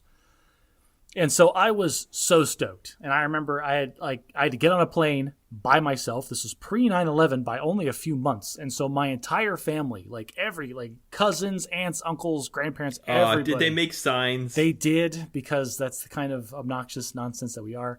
Awesome. Everybody was super happy. My mom and I were super stoic. My mom was just so sad. I was the first one leaving the house because I was the oldest. Had you been to Colorado Springs before? I had been. Junior to senior summer, I got invited to a program at the academy, a little summer camp thing that I took a couple of random classes, and it was start to finish a recruiting trip. And I remember some of the people that were not involved with the program yelling at us from across the quad, "Don't sign anything, save yourself." It was a joke, and everybody saying "Oh, they're just messing with you." And then fast forward 3 years, I'm those guys walking around during the summertime seeing those kids that are on the recruiting trip, and I'm telling them, "Don't sign anything, get out of here while you can." So I was super stoked to go there, and I remember the first night, we didn't just get off of the... Why does no one listen to that? Because you can't. You're yelling at teenagers. They know better. Shut up, old man. They're oh, haha, very funny guys. Yeah, exactly. I had to go early. You had to go in June. because unlike a normal college that starts in the fall, like you had to do basic training first. Like we had to go through 6 weeks of actual, no kidding, basic military training before we even got to start school. It for the purposes of like weeding people out or just kind of initiating? Like, yeah, you think you're coming here to college, but this is also the military. Both. I mean, it is like you have to, if you're going in the military, you have to go through basic training. There is not a program or any way that you can get into the military without going to a form of basic training. Yes. You need to learn how to march in a line. You need to learn how to make your bed. You need to learn how to say yes, sir, no, sir, and how to do push-ups and how to do, so many push-ups, Ben. You say you need to, but what's your understanding of the purpose of all of that? To put you through an intensely stressful 6 weeks to destroy whatever semblance of self-respect and integrity or whatever you have, because they are going to build you back to conform in the mold that they want. You can't take something that's already set in its ways and make it fit into your program. You have to break it into its pieces and then reform it in a shape that fits. Okay. So the basic training serves no other purpose than to be the most stressful 6 weeks that you will ever experience in your whole life. That's it. If you learn something in the meantime, woohoo, who cares? Not a big deal. Do you feel like that's true up to this point in your life, now that that's like the fold your life in half mark? Is that the fold my life in half mark? No, I fold my life into more pieces than that. No, I'm just saying, if you were to fold your life in half right now, basic training's right in the middle. Before or since, is that the most stressful experience you've had? No. I would, like, the academy itself is the folding point. Like, there was my life before the academy, and there was my life after the academy. And the 4 years that I was there was just this horrible limbo that I've tried to block most of it out. So if we could just crease that entire 4 years and forget about it and just like pivot on that point, that's what we're going to do. All right, but talk about the place. Talk about Colorado Springs. All right, let's not talk about the academy as much as like that was 99.8% of the time that I was there. Let's talk about Colorado Springs. So I actually really liked Colorado Springs. It was a nice little town. Like the weather was like, if you weren't, stop talking about the academy. The weather was nice. I liked the snow and the cold. I prefer the heat, but the cold was an interesting change. I had never been or lived anywhere besides Arizona my whole life. So when people told me that water froze and then fell down, I didn't quite believe them. All right, so do you really remember the first time that it snowed there? Were you like walking around like this guy who was born and raised in Phoenix, like, wow, this is snow, huh? I had experienced snow before, but I had never been in like a snowfall. Like I had never been in like a full-on blizzard where you can't see more than like 20 feet because the snow's coming down. And that really gentle snowfall where there's no wind and it doesn't feel like a storm. Like everything is just super quiet and the snow is just absorbing all sound and you feel like you're just like, I don't know, you're just like in purgatory or some kind of limbo nothing like state. it. I love the way you described it just now. Yeah, it was really cool. The first time it happened, I remember most people just, oh, it's snowing. I put on like all of my like cold weather gear and I walked out to the farthest point that I could away from buildings and stuff to feel like I was in the middle of nowhere, like feeling this snow and just kind of hearing it settling around me. It was super cool. Awesome. The town was fun. Like I learned about a bunch of new restaurants. I found out that for like 3 straight years, I was stealing entries into their ice skating rink at the local shopping mall. The shopping mall had a little ice skating rink in it. Okay. And there was, I thought it had 2 entrances and I thought it was open to the public. Turns out I was going through the exit only door and just walking up to the rental booth, and the kids that worked there didn't care enough to challenge me on it. And so, like, while I thought it was free for years, it wasn't. Wow, that's a great story. Well, the first time I found out is I think my family came up for it. It's like, oh, we should go ice skating at the mall. Yeah, it's free and it's great. And we went there, and that's the first time I went from the side you're supposed to. I'm like, what do you mean you got to pay? Like, just threw me for a loop. You just reminded me of a classic poem story called The Cookie Thief. Have you ever heard this one? I've never heard The Cookie Thief, no. Huh. Do you mind if I indulge for a minute? Go ahead. All right. A woman was waiting in an airport one night with several long hours before her flight. She hunted for a book in the airport shop, bought a bag of cookies, and found a place to drop.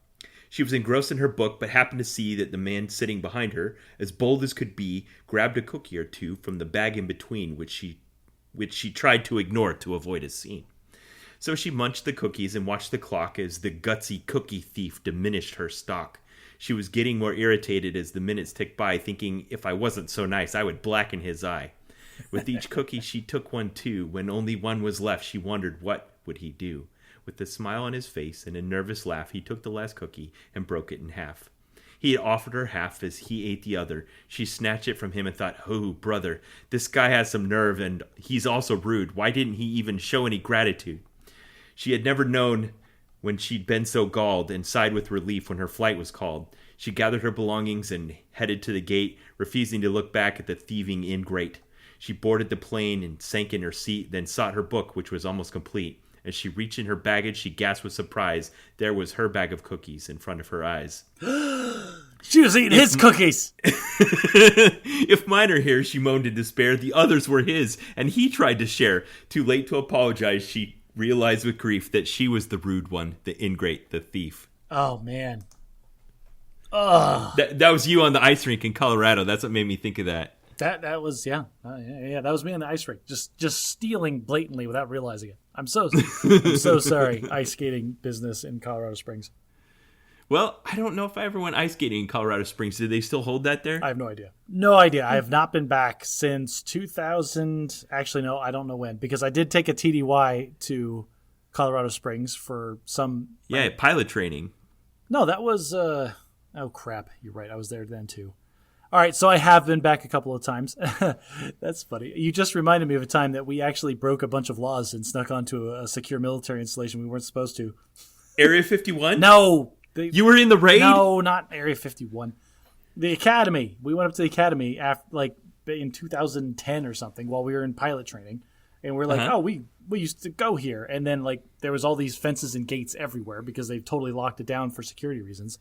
And we totally tailgated behind some cadets and got onto the campus and wandered around for a while.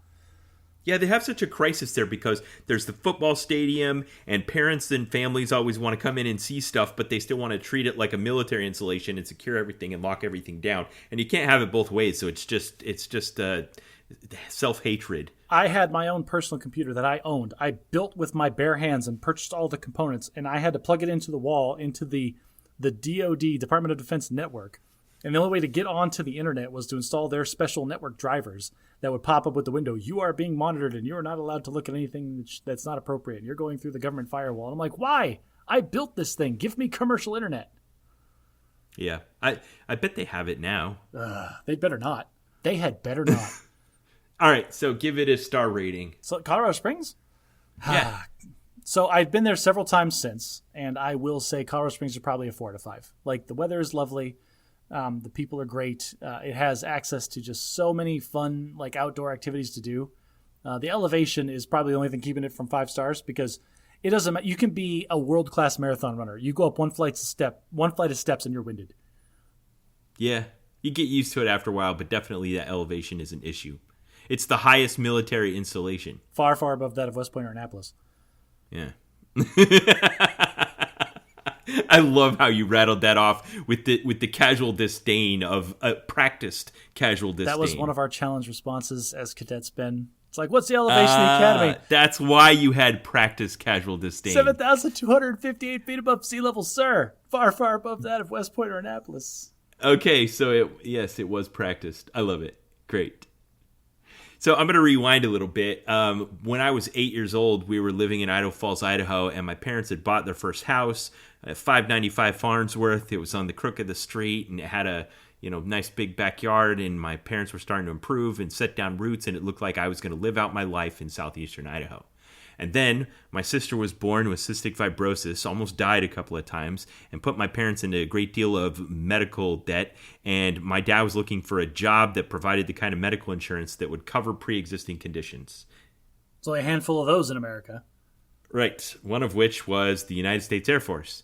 So he applied to officer training school, got accepted, went off to basic training in Texas, and they came back and got us and hauled us off to his first assignment, which was where he went to maintenance officer tech school at the now defunct Chanute Air Force Base, Illinois. I will say that's really impressive that your dad got into OTS. That's really competitive. Yeah. So we went off to Chanute Air Force, Illinois. Illinois, which is now defunct. And I will post a link in the show notes. You guys have got to see this. This is one of the places. So in the past, probably during the Reagan administration, the U.S. military peaked, and there was a lot of installations. And over the years, as the military has kind of dialed back a bit in size, out of necessity, they've had to close some of their installations. And in some places, they're in major metropolitan areas. They had other industries and other ways to support. The government would sell off the land, sell off the buildings, and they would be reclaimed and repurposed and used for other things. And if you go to places that used to be bases, they're now in other use. The airfields are being used as municipal airfields. The facilities are being used as schools, colleges, businesses, those kinds of things. That did not happen. This base, Chanute Air Force Base, Illinois, was out in the middle of central Illinois, and there's really nothing around. So when it closed, the community just went away. And so it's just a ghost town there. It is a ghost town. And this is, somebody went back, with like really high quality camera gear and took a bunch of photos. And it's like something out of a zombie apocalypse movie. It's so cool. That sounds cool. Like that, like I can imagine just everything that you imagine a post-apocalyptic town would be. Just like nature slowly reclaiming all the buildings and stuff falling apart. Yes, just like that. I'll post a link. It's fantastic.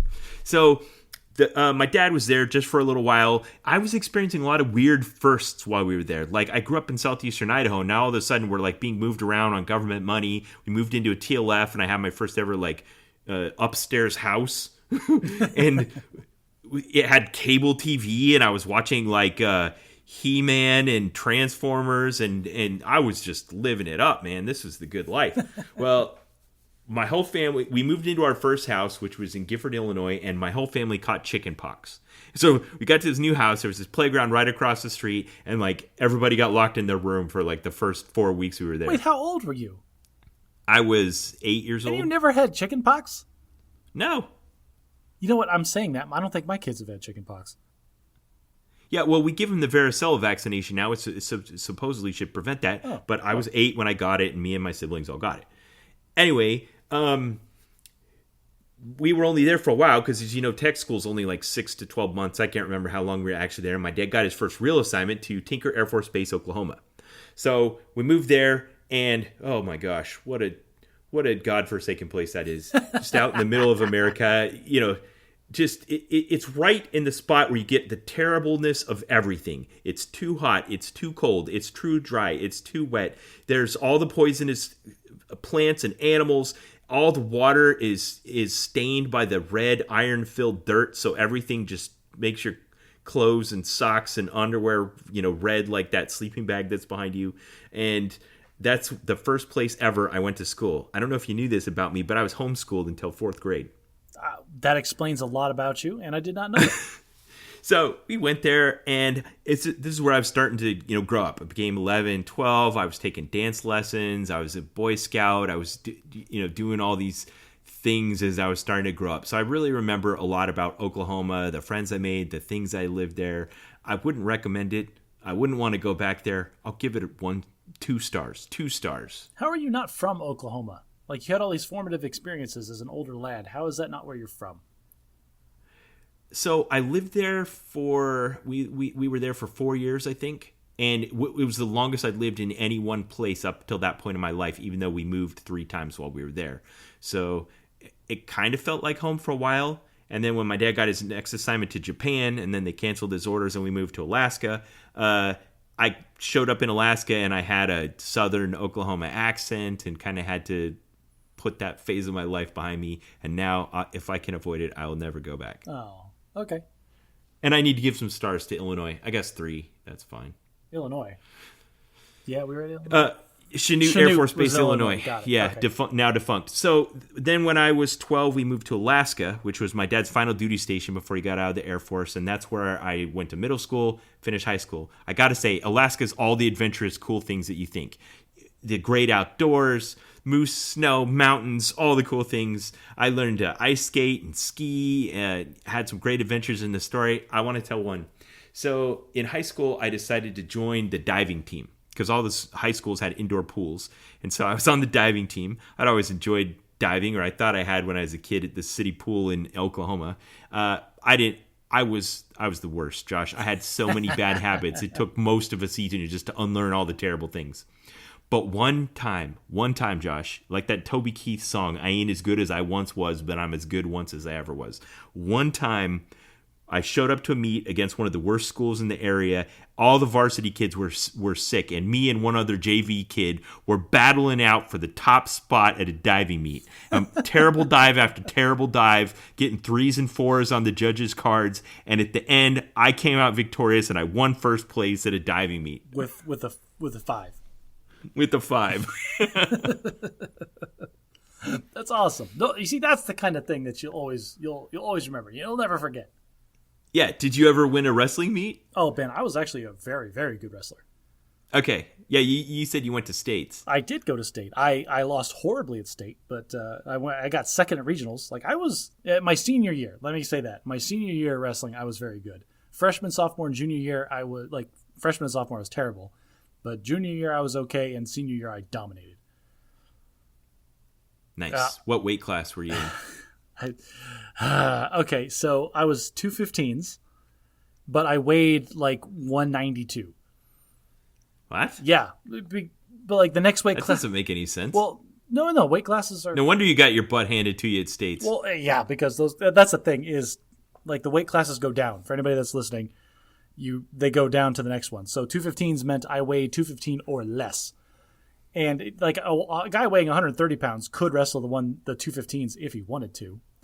But I could have dropped 3 pounds and then kicked. There was another guy that was on my team in 189s. That was the next weight class down, 189.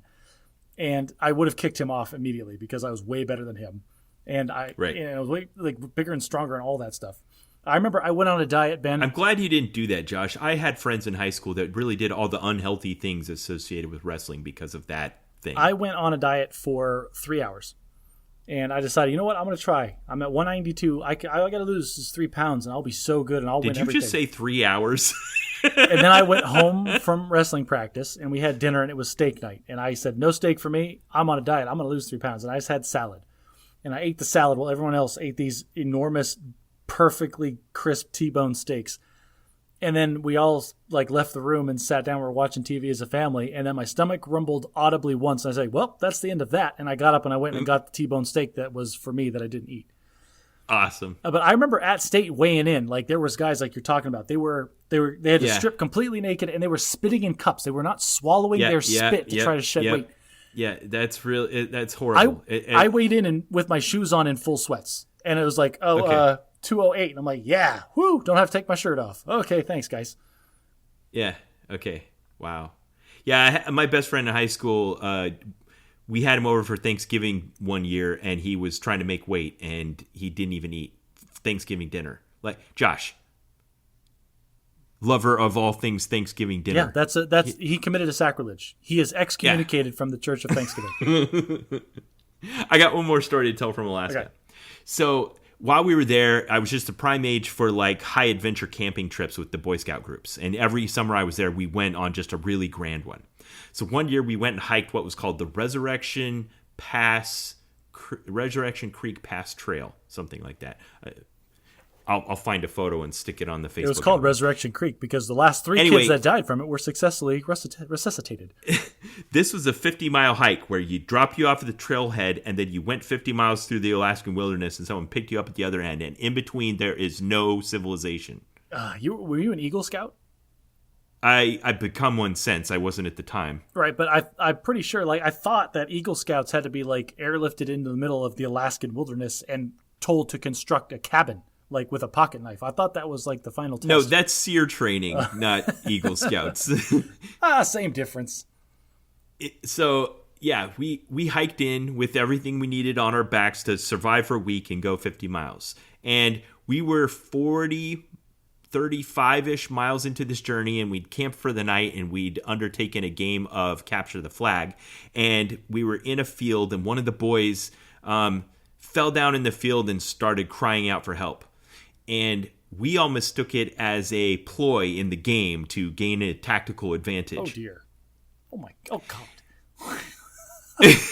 This. We're Mike's faking it so that we'll be distracted and the other team can capture our flag. Well, the last time we saw Johnny, he was being hauled off in the woods by a grizzly bear.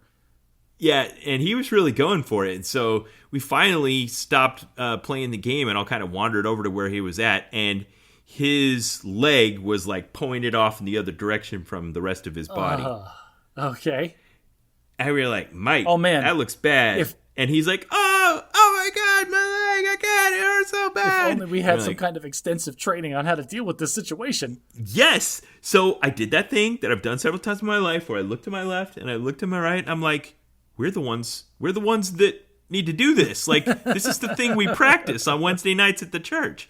Like, all right, let's do the thing. So we like got our belts and we got some branches and we lashed them around his leg, and then we built the stretcher out of some branches and we hauled him back to camp. The whole time he's just screaming and carrying on. So the leaders, and we had like 3 or 4 grown-ups with us, and I don't know, 12 to 15 boys, and the leaders are they went into grown-up mode. Like, we got to rescue this kid, and we're still 15 miles from a road. Like, and it's wild trails. You can't drive a car up here. Like, we got to get him out, but we can't. It's too far to carry him. So they decide amongst themselves, basically, that one of the leaders is going to go all the way down the rest of the trail and try to find help and bring back help, and the rest of them are going to stay with the boys and just keep us there. You didn't have radios or anything? What's you that? have like a radio or something? Like some kind of emergency flare? Like, for God's sake, man, this sounds like a terrible idea. Yeah, so this was a crisis, and the grown-ups didn't know what to do, and the boys were just doing the best we could.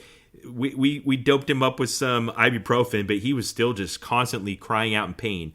It later turns out that he had a benign tumor in the bone of his femur, and it completely severed. The femur did?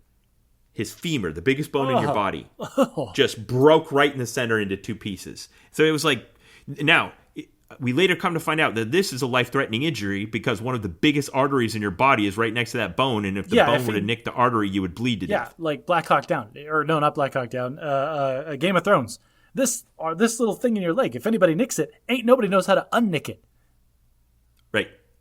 Yeah, so he had a life-threatening injury, and we were just trying to figure out what to do, but we didn't really know. We didn't know that his bone had broken. It just like his knee was dislocated or something like that.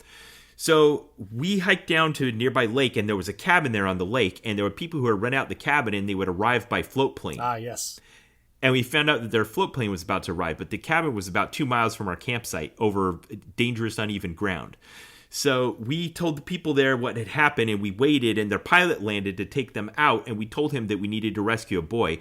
We weren't very good at articulating what the situation was because we didn't know what was really the problem. But we told him enough that he was like, all right, tell you what, I'll take these guys back, and I'll come back and help you rescue your kid. Are you serious? Like, you have a medical emergency, and they're like, all right, well, hang on, these people paid me for the Uber ride first. Yeah, we didn't know how serious it was. It was just like, we got a kid and his leg is hurt. Okay. It wasn't like we have a life-threatening injury and no way to rescue him and he's going to die if we don't take care of this. Now, typically, just like the severity of an injury tracks with the amount of screaming that the patient is doing. Hindsight 2020, blah, blah. So he flies off, and we go back to the camp, and we're like, all right, Mike, we got to move. He's like, no, it hurts, don't move me. So I remember I was one of the stretcher barriers, and we carried him down to the lake, and we were going in between trees and around bends, and, occasionally one of us would stumble and, like, drop our side of the litter that we were carrying him on, and he would scream out in pain, and we carried him down, and we finally got to the lake, and the plane flew in and landed, and we loaded him onto the plane, I think by himself. So, like, all the rest of us were there, and then we waved goodbye as he flew off into the distance. That float plane pilot pushed him out when he got to the landing site, and just like, all right, well, kid, well, good luck. So we found out at the distant end, they met him with the ambulance, they x-rayed his leg, determined it was a life-threatening condition, transferred him back to the hospital, his parents found him, everything worked out as far as that goes.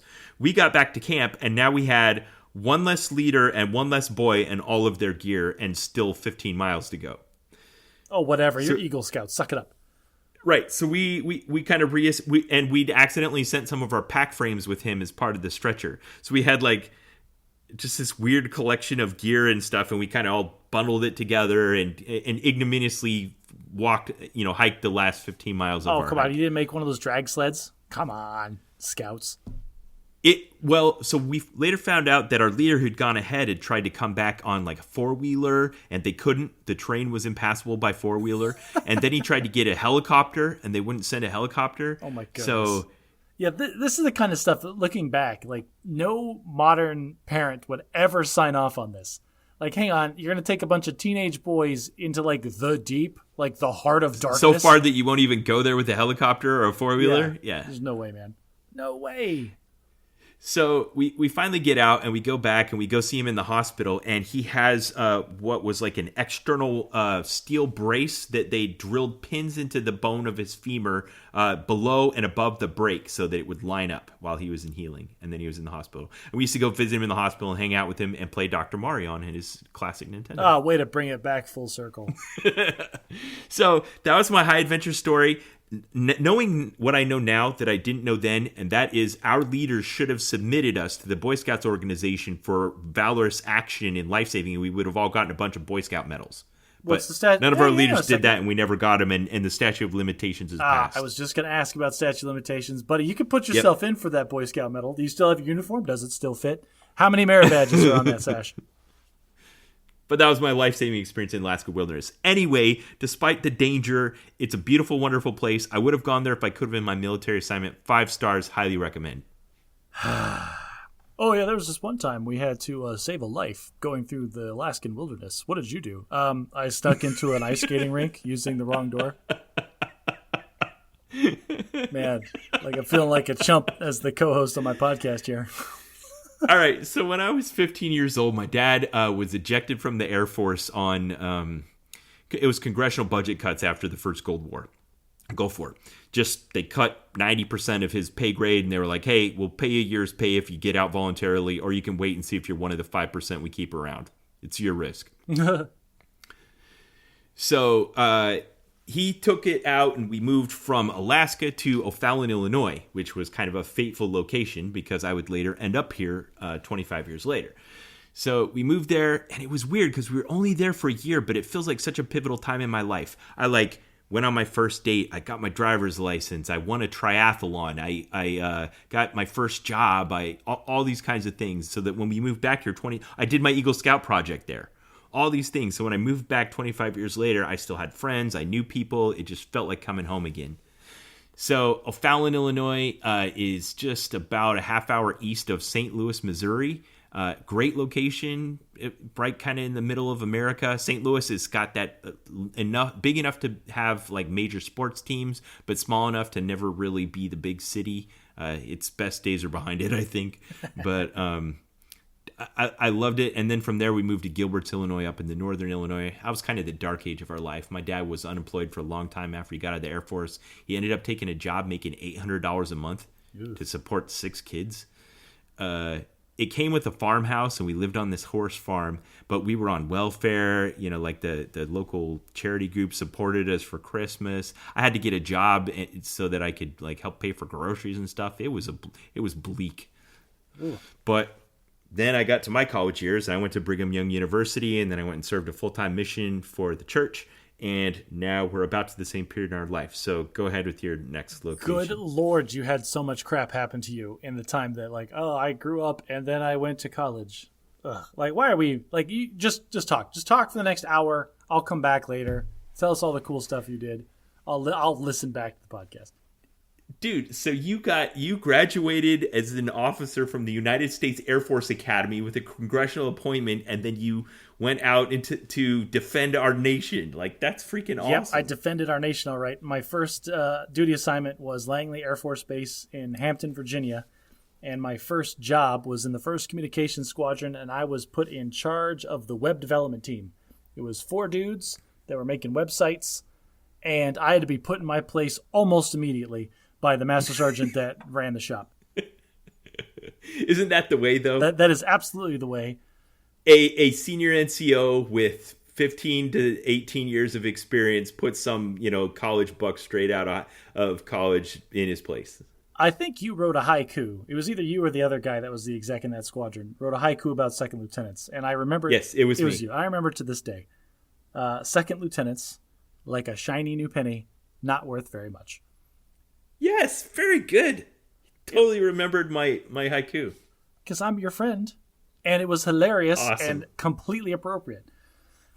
It was I was a problem for the first year that I was there. I was actively a problem until I realized, oh, I actually don't know anything about how the real world works.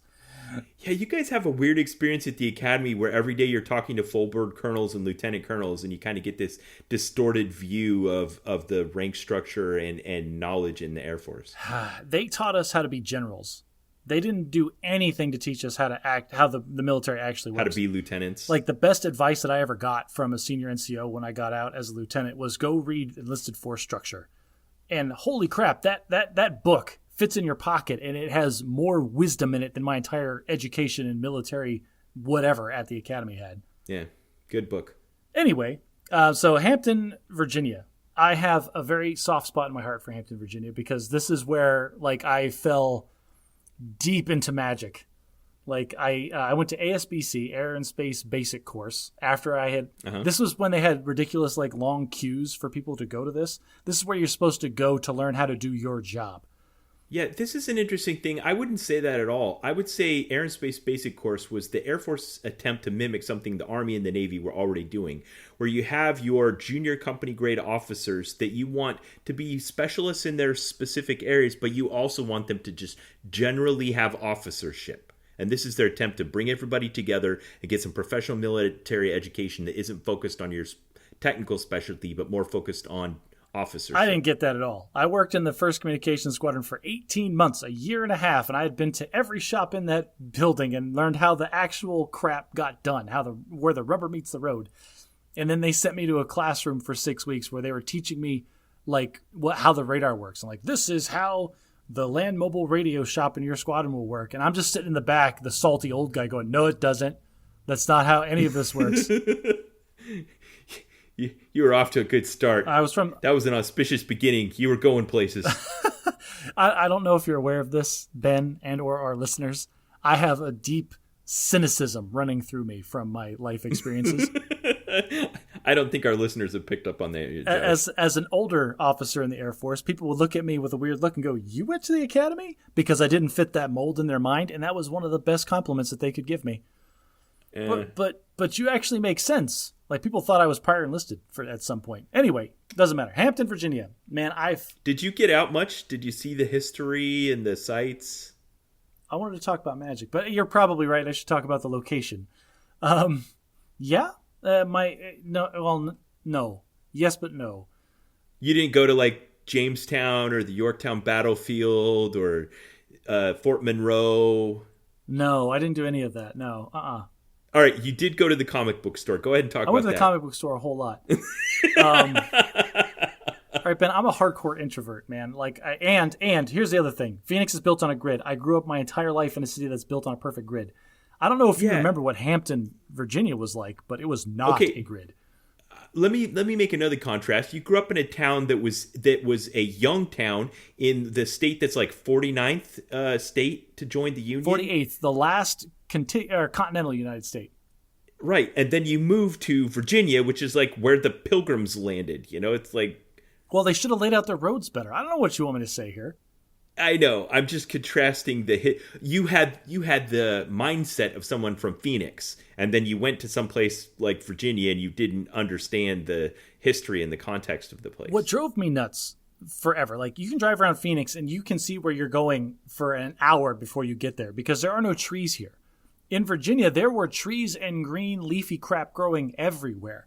Like, I was on the main freeway going through the middle of downtown and I couldn't see anything. And this was... Yeah, everywhere is a tree tunnel in Virginia. There was no... This was before... You can't even tell when there's going to be a gas station at the next exit. This was before Google Maps and live, like, navigation. Like, if you didn't know how to get someplace, you just weren't going to get there. And the screwy, like, roads that twist around each other, and this road becomes this, and then if you take a left, it turns into this. Like, that didn't help me at all. And so I was very intimidated by driving anywhere in Virginia because I was lost multiple times driving around the first couple of years that I was there. And so I figured out a handful of places that I could go, and those were the only places I ever went. Okay, so Josh, next week I have a TDY, which is military acronym meaning business trip, to Hampton, Virginia. Yay! That's super cool. So I'm I'm flying out there on Monday, and I fully intend to go to Atomic Comics Emporium on Hampton Boulevard. Oh man, like part of me is really hoping that it's still there, but it is. Is it really? Yeah, and Amber's probably still at the desk. Oh man, I asked her out so many times, and she said and no. She turned me down so many times. I don't get it. Well, her loss. No, like I remember, like some of the best memories I have were, oddly enough, the people that I met there. Like I remember epic road trips where all of the nerds would pile into somebody's car, and because we were all broke, and we'd drive up to Richmond for like the Grand Prix and stuff, and like go play big Magic. The events. Entire time we'd be in the car, I'd be like rattling off the spoilers that I had memorized, so everybody knew what the cards were. Like I actually had a lot of interesting social, like, and I'm not a social person, but I had like an actual kind of a social life there. That's what also. Oh, I should probably sneak this in. That's also where I met my wife. And so it's always going to hold a special place in my heart. Nice. Even though it took me a couple weeks to figure out what her name was. I'm glad that I met her. You didn't have to say that, but I'm glad you did. Do you remember? All right, so I'm going to tell a story about when I first came back from my deployment. And this is when I first met her because she was brand new to the squadron at that point, right? And I had heard that there was another guy that was there, and he will remain nameless, but I had heard through the grapevine that he was interested in this new girl. Oh, why did you have to ruin it? But anyway, it was the four of us. It was Nicole, you, me, and this person who will remain nameless at lunch. Like we went out to one of my favorite Chinese food restaurants. And then Nicole was up getting her food because it was a buffet. And I was like, so, hey, I heard that you are into her and you wanted to ask her out. Oh, like, okay, you huff and puff all you want. I'm going on 2 weeks of leave and I'm coming back. And if you haven't asked her out, I am going to. I feel like that was fair. And then this is the part you'll probably remember is Nicole came back and we all got quiet. And she goes, oh, were you talking about me? And I looked at her and I said, yes, we were. She's good like that.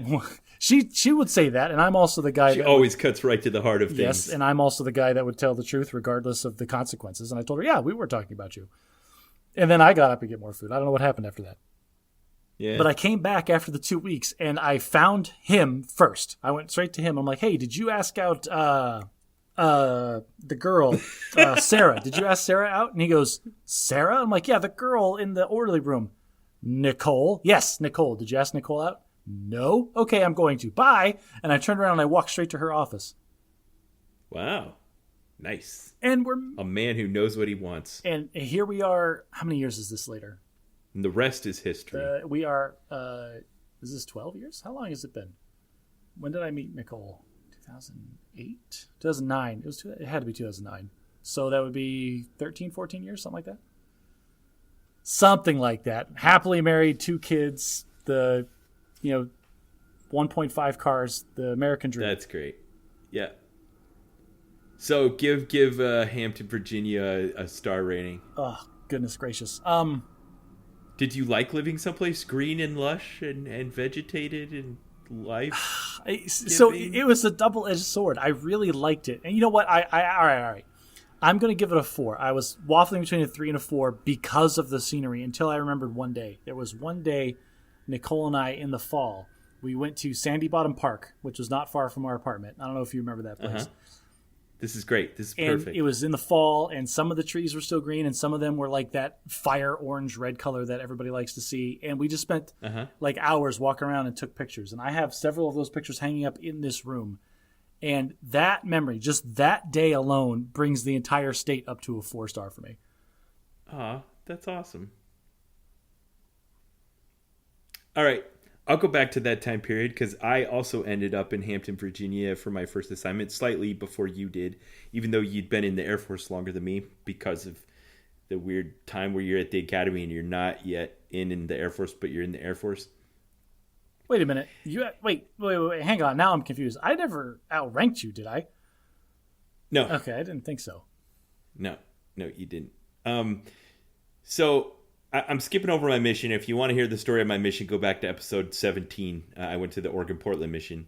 And I went to Brigham Young University before my mission and then took a hiatus from college and served 2 years as a full-time missionary and then came back and went back to Brigham Young University. This time I brought a wife with me because we got married real fast. Because that's what you all do.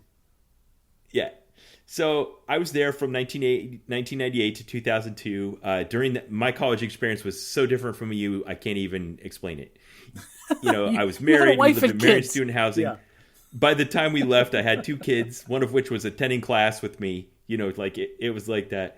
I had a great experience in college. I just really loved it. I had world-class teachers, beautiful scenery, started my family, just a great time. Just loved it there. I always love to go back. I hope my kids will choose to go there too. We'll see.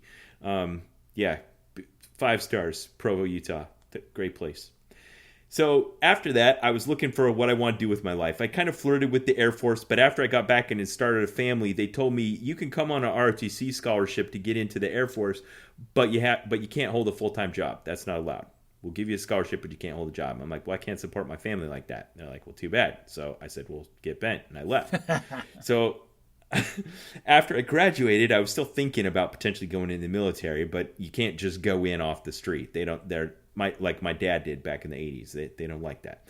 So we moved to Henderson, Nevada, just on the south suburbs of Las Vegas, and I was starting to live probably similar climate to what you did in Phoenix, and I got a job in Clark County Schools, which at the time was like the 3rd biggest school district in the nation, and they hired 2,000 teachers that summer. Oh, wow. That's how fast Las Vegas was growing. They hired 2,000 teachers and paid me, I think, a grand sum of like $27,000 for a year's work. Holy crap. Yeah, it was horrible. That's really bad. Yeah, I was looking for something to make ends meet, and so I looked around and noticed that all the palm trees that poked up above all the houses looked like they needed to be pruned, and so I faked it until I made it and pretended to know what I was doing and started pruning people's palm trees. I think I've told that story before, too. You have, yes. Anyway, I applied to officer training school, got accepted to the Air Force, and they sent me to Alabama for basic training, to Florida for my first base, where I found out the specialty I'd been selected for, air battle management, I wasn't eligible for because of a vision problem in my left eye. They reclassified me into cyber operations, communications and information, and sent me to Hampton, Virginia, which is where you and I met. Let's be clear. You are perfectly capable of being an air battle manager, even with your glasses. I don't know why that perfect vision is a requirement for air battle managers. It is a fateful thing that happened, and I'm kind of glad I wasn't. At the time, these are all... I don't know if you feel like I do about this, but when you're at the beginning of a military career and they're laying out a list of technical specialties for you, these are just fanciful notions of ideas that you don't understand and are not capable of understanding. I told the story on here about how I was originally selected to be a developmental engineer and then had to fight to become communications because that's where they were going to pull all of the cyber command people from. Right, I get that. But I mean, at the beginning of your career... I get what you're saying. You lay it out all these specialties, and you don't know one from the other.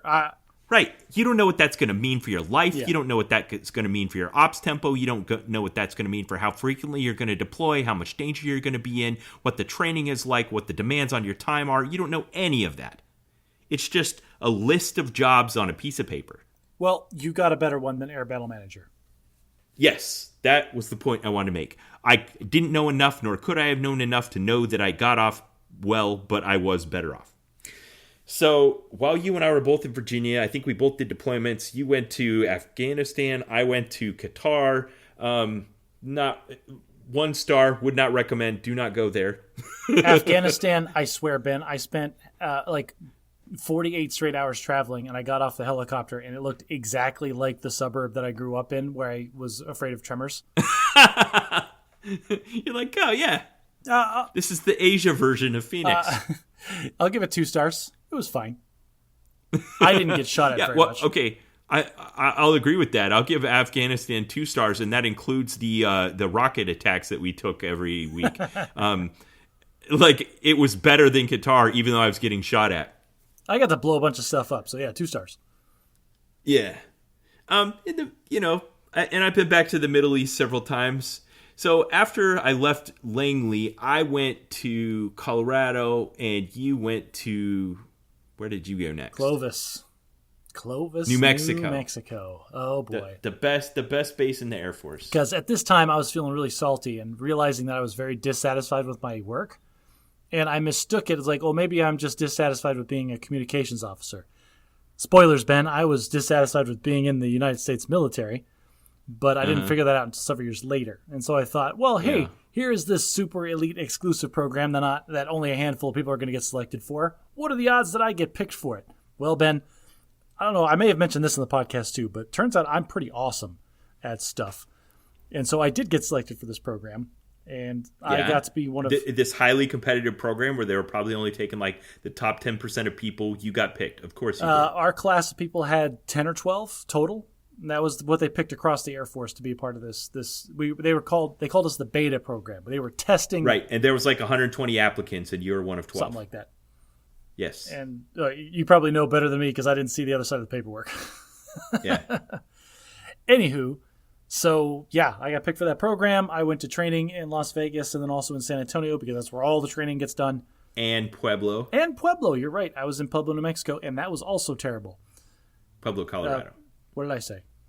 You said New Mexico. Oh, Pueblo, like BFE. It sucked. Don't go there. 1 star. One star. Do not recommend. And then, yes, I ended up going to Special Operations Forces to fly drones for them. And I was in Clovis, New Mexico. And boy, howdy. Like, I was really excited when I first got there. And that faded very quickly. Yeah. If you could have just kept hitting the reset button for 10 more years. So find something new to be excited about every 2 years. Well, I've just reinvented myself every 3 or 4 years. Like, that's how I get over it. Like, when I get sick of something, it's like, let's try something completely different. So I'm an accountant now, but I'm sticking with this one because I really like it. So while you were there doing all that, I was in Colorado Springs. I remember you even stopped and visited me once while you were in training. I in do Colorado remember Springs. that. We went to eat at some restaurant, and you brought, I think it wasn't Russia at that time. It was your youngest. He was still a baby. And I remembered you doing the parent thing. I didn't have kids at the time. But we sat down at the table, you, me, Alicia, and the baby, and you and Alicia both subconsciously, without talking or thinking about it, immediately cleared out this giant zone where the baby could reach with their hands and to make sure that they couldn't take any of the silverware, the napkins, the salt dispenser, nothing. Oh, yeah. Well, that's an interesting thing to remember. And now, and then later on, you did that and probably remembered that moment. And now I know exactly why. I remember I tried to baby-proof my apartment in Virginia once when you were going to come over, and I spent an hour. Yes. And then, like, seconds after you and your kids got there, your kid almost brained himself with my iron that I had not even thought to put away.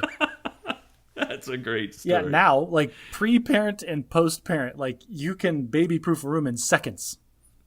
So that was my first experience in Colorado Springs. We bought a house there. It was near to my parents who were living in Utah at the time, and we liked it. You know, I'd give Colorado Springs 4 stars. I made some lifelong friends there playing Magic that I'm still in touch with to this day. I went back just last year and spent some time with some friends there, and I really enjoy it. Colorado Springs is great.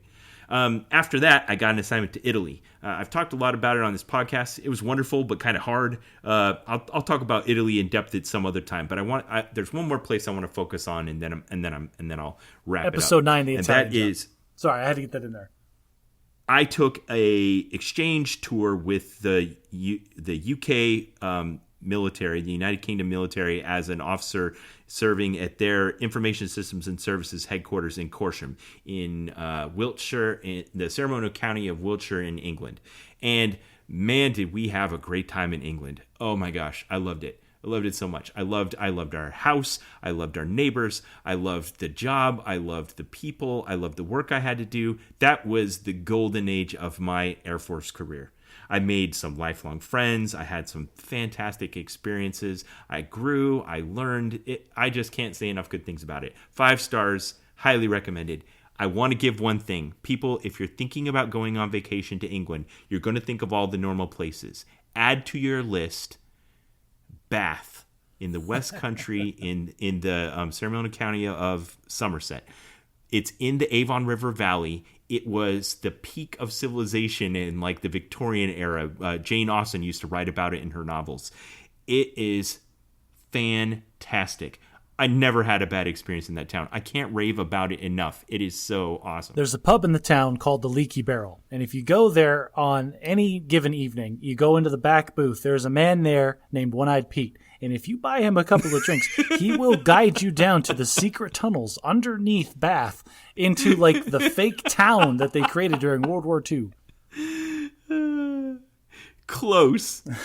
So we lived a 20-minute train ride from Bath, and in order to get from my town of Trowbridge to Bath, I ride my bicycle to the train station, lock it up at the train station, buy, like a 2-pound ticket, and get on the train and ride through the Avon River Valley beside the restored canals where they have houseboats, these little canal boats that people live on. And there are these picturesque hillsides covered with stone walls and ancient villages, and then you come out into this valley where the Avon River winds around a hillside, and it's covered in this gorgeous amber stone. And okay, so back in the Roman Empire, the Romans discovered that this town had the only natural hot springs on the Isles of the United Kingdom. And they came and converted this to a Roman resort. And ever since then, it's been a resort of some time, and it still is. If you go there, if you go to England, go there. If you go there, save yourself 2 days. Try to go on a weekend when the rugby is in town and get tickets to the rugby, and spend the other day touring the architecture and museums. It is world-class, best place in England. 2 thumbs up. Highly recommended. 5 stars. Well, now I don't even want to talk about the hole in the earth that is Clovis, New Mexico.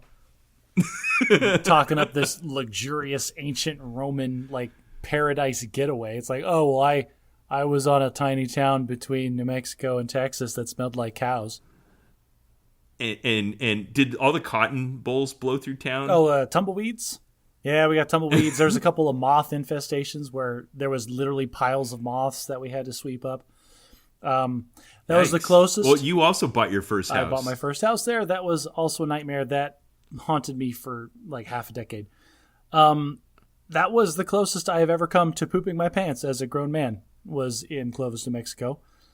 Because there was the best restaurant there is Jalisco's. I still eat there, and I still ate there after I almost pooped my pants. I went there for a burrito, and the burrito was delicious. And I got in my car, and I live 5 minutes from my house, and I almost pooped my pants in the car, between this restaurant and my house. You got food poisoning there, and you still eat there? I still ate there all the time, and so did everybody else, because there's only 5 restaurants, and that was the best one. Yeah. Okay, so you're saying if you go to Clovis, New Mexico, eat at Jalisco's. Also take 2 days. Eat at Jalisco's the beginning of the first day just to make sure that you're going to be okay the second. But eat there anyway. How many stars does Clovis, New Mexico get? I would give Clovis 1 star, but I'd rather keep it for myself and light it on fire. So don't go to Clovis. It's terrible. Don't go there. Don't.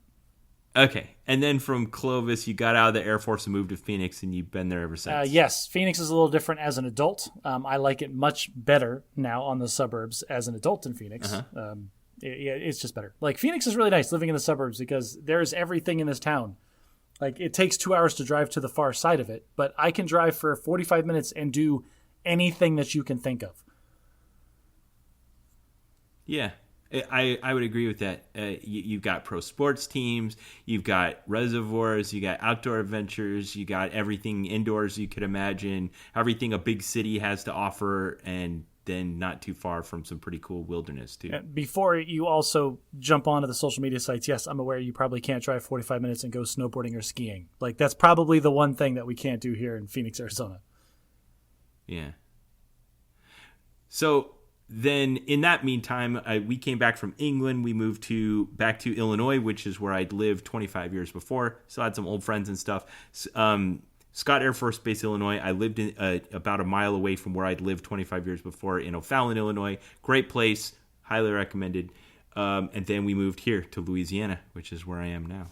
So if I could sum up all of that, I'd say, in my life, I've probably lived in maybe 33 houses. Well over 40 if you count all my deployments and those kinds of things. I've been to 22 countries. I'm still afraid of Mexico. I've developed a profound aversion to bulky possessions like pianos, grandfather clocks, king-size beds, those kinds of things just scare me to death. I get restless after about 2 years in the same spot. Sometimes I wonder if I've broken my kids because of moving around so much, if they just don't develop attachments or can act normal. I noticed this pattern that I think might be true generally of the military, and that is when you move so frequently, you have an emotional pattern you go to where like you'll move to a new place, you'll try to dig in, make friends, get to know people, feel attached, and then when you move and get uprooted, it's painful, and you arrive at the next place with all that pain fresh in your mind. There's a delay in you doing the same process over again. You don't dig in, you don't make friends as fast, and then when you move, now you kind of have this void and you're looking to dig in immediately again. And so your moves follow this like every other pattern. Oh, okay. That makes sense. I can see that. That just is kind of arbitrary from where your first place was. Wherever the first place you dig in, the next place you're not going to enjoy as much, and the place after that you'll enjoy again. Generally, I think that pattern is true. The United States of America is great. Other places are great too, except for the Middle East. Don't go there. Would not recommend. Wow. And the Church of Jesus Christ of Latter-day Saints is great everywhere. Everywhere I went. It was great in Afghanistan. It was great in the Middle East. It was great in Europe. It was great in the United States. Everywhere I go, I got pre-built friends, support group. Yep. 5 stars would recommend. 5 stars would recommend LDS. Wow, what a shocker. Yeah, I'm going to wake up one morning and the headline is going to be LDS marches on the Capitol and takes over the government. And I'm just going to be like, yeah, I'm not surprised at all. Of course they do. It was the most polite, hostile takeover that you can imagine. We ran for president a couple years ago. It didn't work out. Give it a couple more decades. You'll sneak in there. So how would you sum up yours? All my life experience? Yeah. Obviously, it wasn't as crazy as yours was. I did spend some time in the military, but I ended up in the same place. Like I only was in a couple of places for my career, which is crazy. I did TDYs and I did like deployments, but I always felt like I had a home to come back to. So I never got that kind of disjointed void feeling that you're talking about, like with your kids or when you were a kid. Yeah. I don't know. I'm finding like as I get older that I'm less and less tied to places. I don't know if it's technology. I don't know if it's just the fact that I'm very introverted. Like I don't have a huge social network of people like where I currently live. Like my family and stuff is nearby, which is always nice to have. But at the same time, like I don't have like a ton of friends that I would be leaving if I got up and moved. Yeah, I heard you say almost unironically that you would just move to New Zealand, but you sounded really serious about it. I don't like it would be tough for the kids, but me personally, like if I was still single at this point, like I'd have no qualms moving anywhere. Like it's not me that's going to feel bad about packing up and moving. It's going to be like the kids and their friends. But their kids, they'll bounce back, but we're not planning on moving to New Zealand anytime soon. But again, I was harkening back to technology because like I've got high-speed internet. And so like most of the things that I want to do, the games that I want to play, I can have access to on the internet. And so like the things that I'm really vested in, the things that I have a lot of emotion attached to are mobile and they come with me. Yeah. Interesting. Wow. Anything else? Any last words on all that? I would encourage people to try, like when you're younger, when you're single, when you're flexible, try living in different places. Don't be afraid to uproot yourself and go someplace totally random. Like if you're out of college and I'm going to start looking for a job, why not move to a completely random city and then start looking for a job? Wow. That's interesting advice. If any of you try that out, let us know. I'm interested. I am not a lawyer. This is not legal or financial advice. I am not responsible for any life-altering, terrible decisions that you make. Yeah, another legal disclaimer brought to you by Josh. So next time, and you just said something that reminded me of this. You were talking about the way that you feel connection is online and probably through games. And that is one of the big topics of the book that we're going to review next time, which is called Super Better by Jane McGonigal, Dr. Jane McGonigal. Its subtitle is A Revolutionary Approach to Getting Stronger, Happier, Braver, and More Resilient, Powered by the Science of Games.